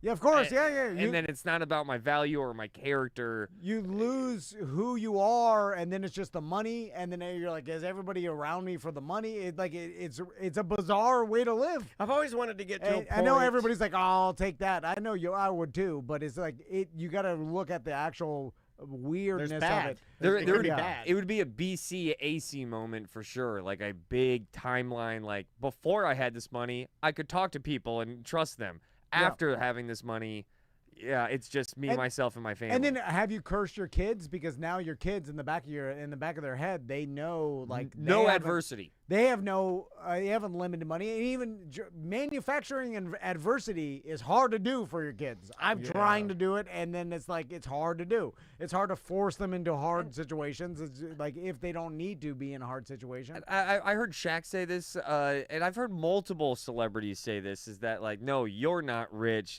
Daddy's rich. And I'm like, you are lying to yourself, dude. Yeah. You're telling your kids him live in your mansion. In the mansion, dude. What was your kid's last meal? Broccolini, gold-plated steak? Like, no, they're still wealthy as well, man. Yeah. No, yeah. And then, of course, and you're like, well, I'm not going to give them money or whatever. But it's like that, Well, because bullshit. he's been villainized. He's been villainized before because of the money and the kids thing. Yeah. So your go-to answer is going to be something that deflects that and says, like, no, I'm a good father. I don't let them be spoiled. I do this. When we all know it's sort of bullshit. But you cannot, and maybe his kids aren't spoiled, but still, they are living a different life knowing that no matter what, you're not going to be poor. Like, we all live a life they were like, shit, we could be being poor. concerned about having a like, meal, we could run being concerned about your home, being concerned about your parents having a job, that's a different existence. Yeah, paying your bills. We all live this life where it's like, oh, we could get in our situation where we don't have money and we have to sell our house. And he cannot. And yes, and then it becomes unlimited. And in the back of your mind, you're like, I will never be homeless because of the situation I'm in. It's like Michael Jordan's son. Look what happened to him. Yeah. Oh, he's fine. I know he's fine, but is he fine? Could he have lived a better life if he wasn't Michael Jordan? He wouldn't have done the mistakes that he made that we make fun of if he had lived a more disciplined, more I could lose it at any moment life. Isn't it funny that if Jordan's son had a dad that did cocaine, he probably wouldn't do cocaine. So if Michael Jordan would have done more cocaine, he would have been a better dad. That's what I'm saying. Or it could have been the same. And then you're born and he could have been doing the same, just poor. A lot of poor people do cocaine. They do. In fact, more than rich people. But it's like, so it's hard to say, but I ultimately I think it would be just a very huge burden that could be beneficial, could not be, but it's living a life with unlimited money is bizarre. I've always wanted to have the thing where we rake up an insane amount of debt. Oh, okay. And then in order to pay off, it's Andrea's debt, let's say. All right, now and then in order to pay off the debt, like I'm sitting at home one afternoon alone, and there's like, boom, boom, and to the door, there's like 3 women that come to the door, and they are Andrea's creditors. And now I have to sleep with them to pay off her debts. Like the pornos I see. Where the wife has to sleep with the bully, the Italian bully. I've searched debt before. I don't know the wife has to There's sleep a lot with of debt porn. I love debt porn. That's right. I think that's what made me and Daniel are business partners. This is for the end of the show. We can end on this. I have officially, as of today, November 7th. Oh my God, it's my mom's birthday. Really? I have changed my porn category. I am no longer into massage. I am now into wife pays off husband's debt with Italian bully. That's my new porn category. I love Italian bully debt porn. And then she's all like, and he's like, hey, let's get to it. What you think you fucking Brazilian? You're like, come on, you're wasting my fucking time. Every time I see it, it, I'm like, that's a good wife. My wife would never do that. I said that too. I'm like, Andrew would never do that because he's going to want to do anal. Andrew ain't going to never do nothing. No debt will add up to that. And she'll make me pay for this forever. I'm not taking that. Anyway, all right, That's Ross, a good place to end. Where can people find? It's a great place to finish. Let's finish there. Yeah, that's a great place to finish the show. Where are you going to be at coming up here? I know Secrets. Yes, I'll be at Secrets December 5th. I'm going to be out of town a lot this month because it's Thanksgiving. Shout out to being grateful. Be grateful and eat good food. Secrets on the 5th and also on the 27th. I know that's 2 days after Christmas, but I'll be out at Sanford Theater West End, and I know that you guys are always that'll be a fun show. I love partying when it's the holidays and you still have time off because you kind of feel like, oh, I can go do this. I can go to that. So that'll probably be a really fun show. We're going to have a hoot. You know, they tell you to practice gratitude, and I tried because everybody's like, just make you a better person. And then I'm like, I'm grateful for my kids, grateful for my health. And then I sit there, I'm like, that did nothing. You know, I'm like, I didn't change it. You journal, right? Yep. You're a journaler. Yep. I practice. You just practiced gratitude, by the way, right before we finished. Yeah. You were talking about how the power of money. The wife debt thing? No. It's my wife. My wife's sucking Italian bully's cock. Gratitude. But just talking about all that pressure that money has because you are afraid of maybe you or your kids or your loved ones finding no gratitude in anything because everything's already paid for. So there's still some gratitude in there. You prior didn't towards listen to a word. I saw him glaze over like an alligator sitting in the sun. All I was thinking about is that Italian bully.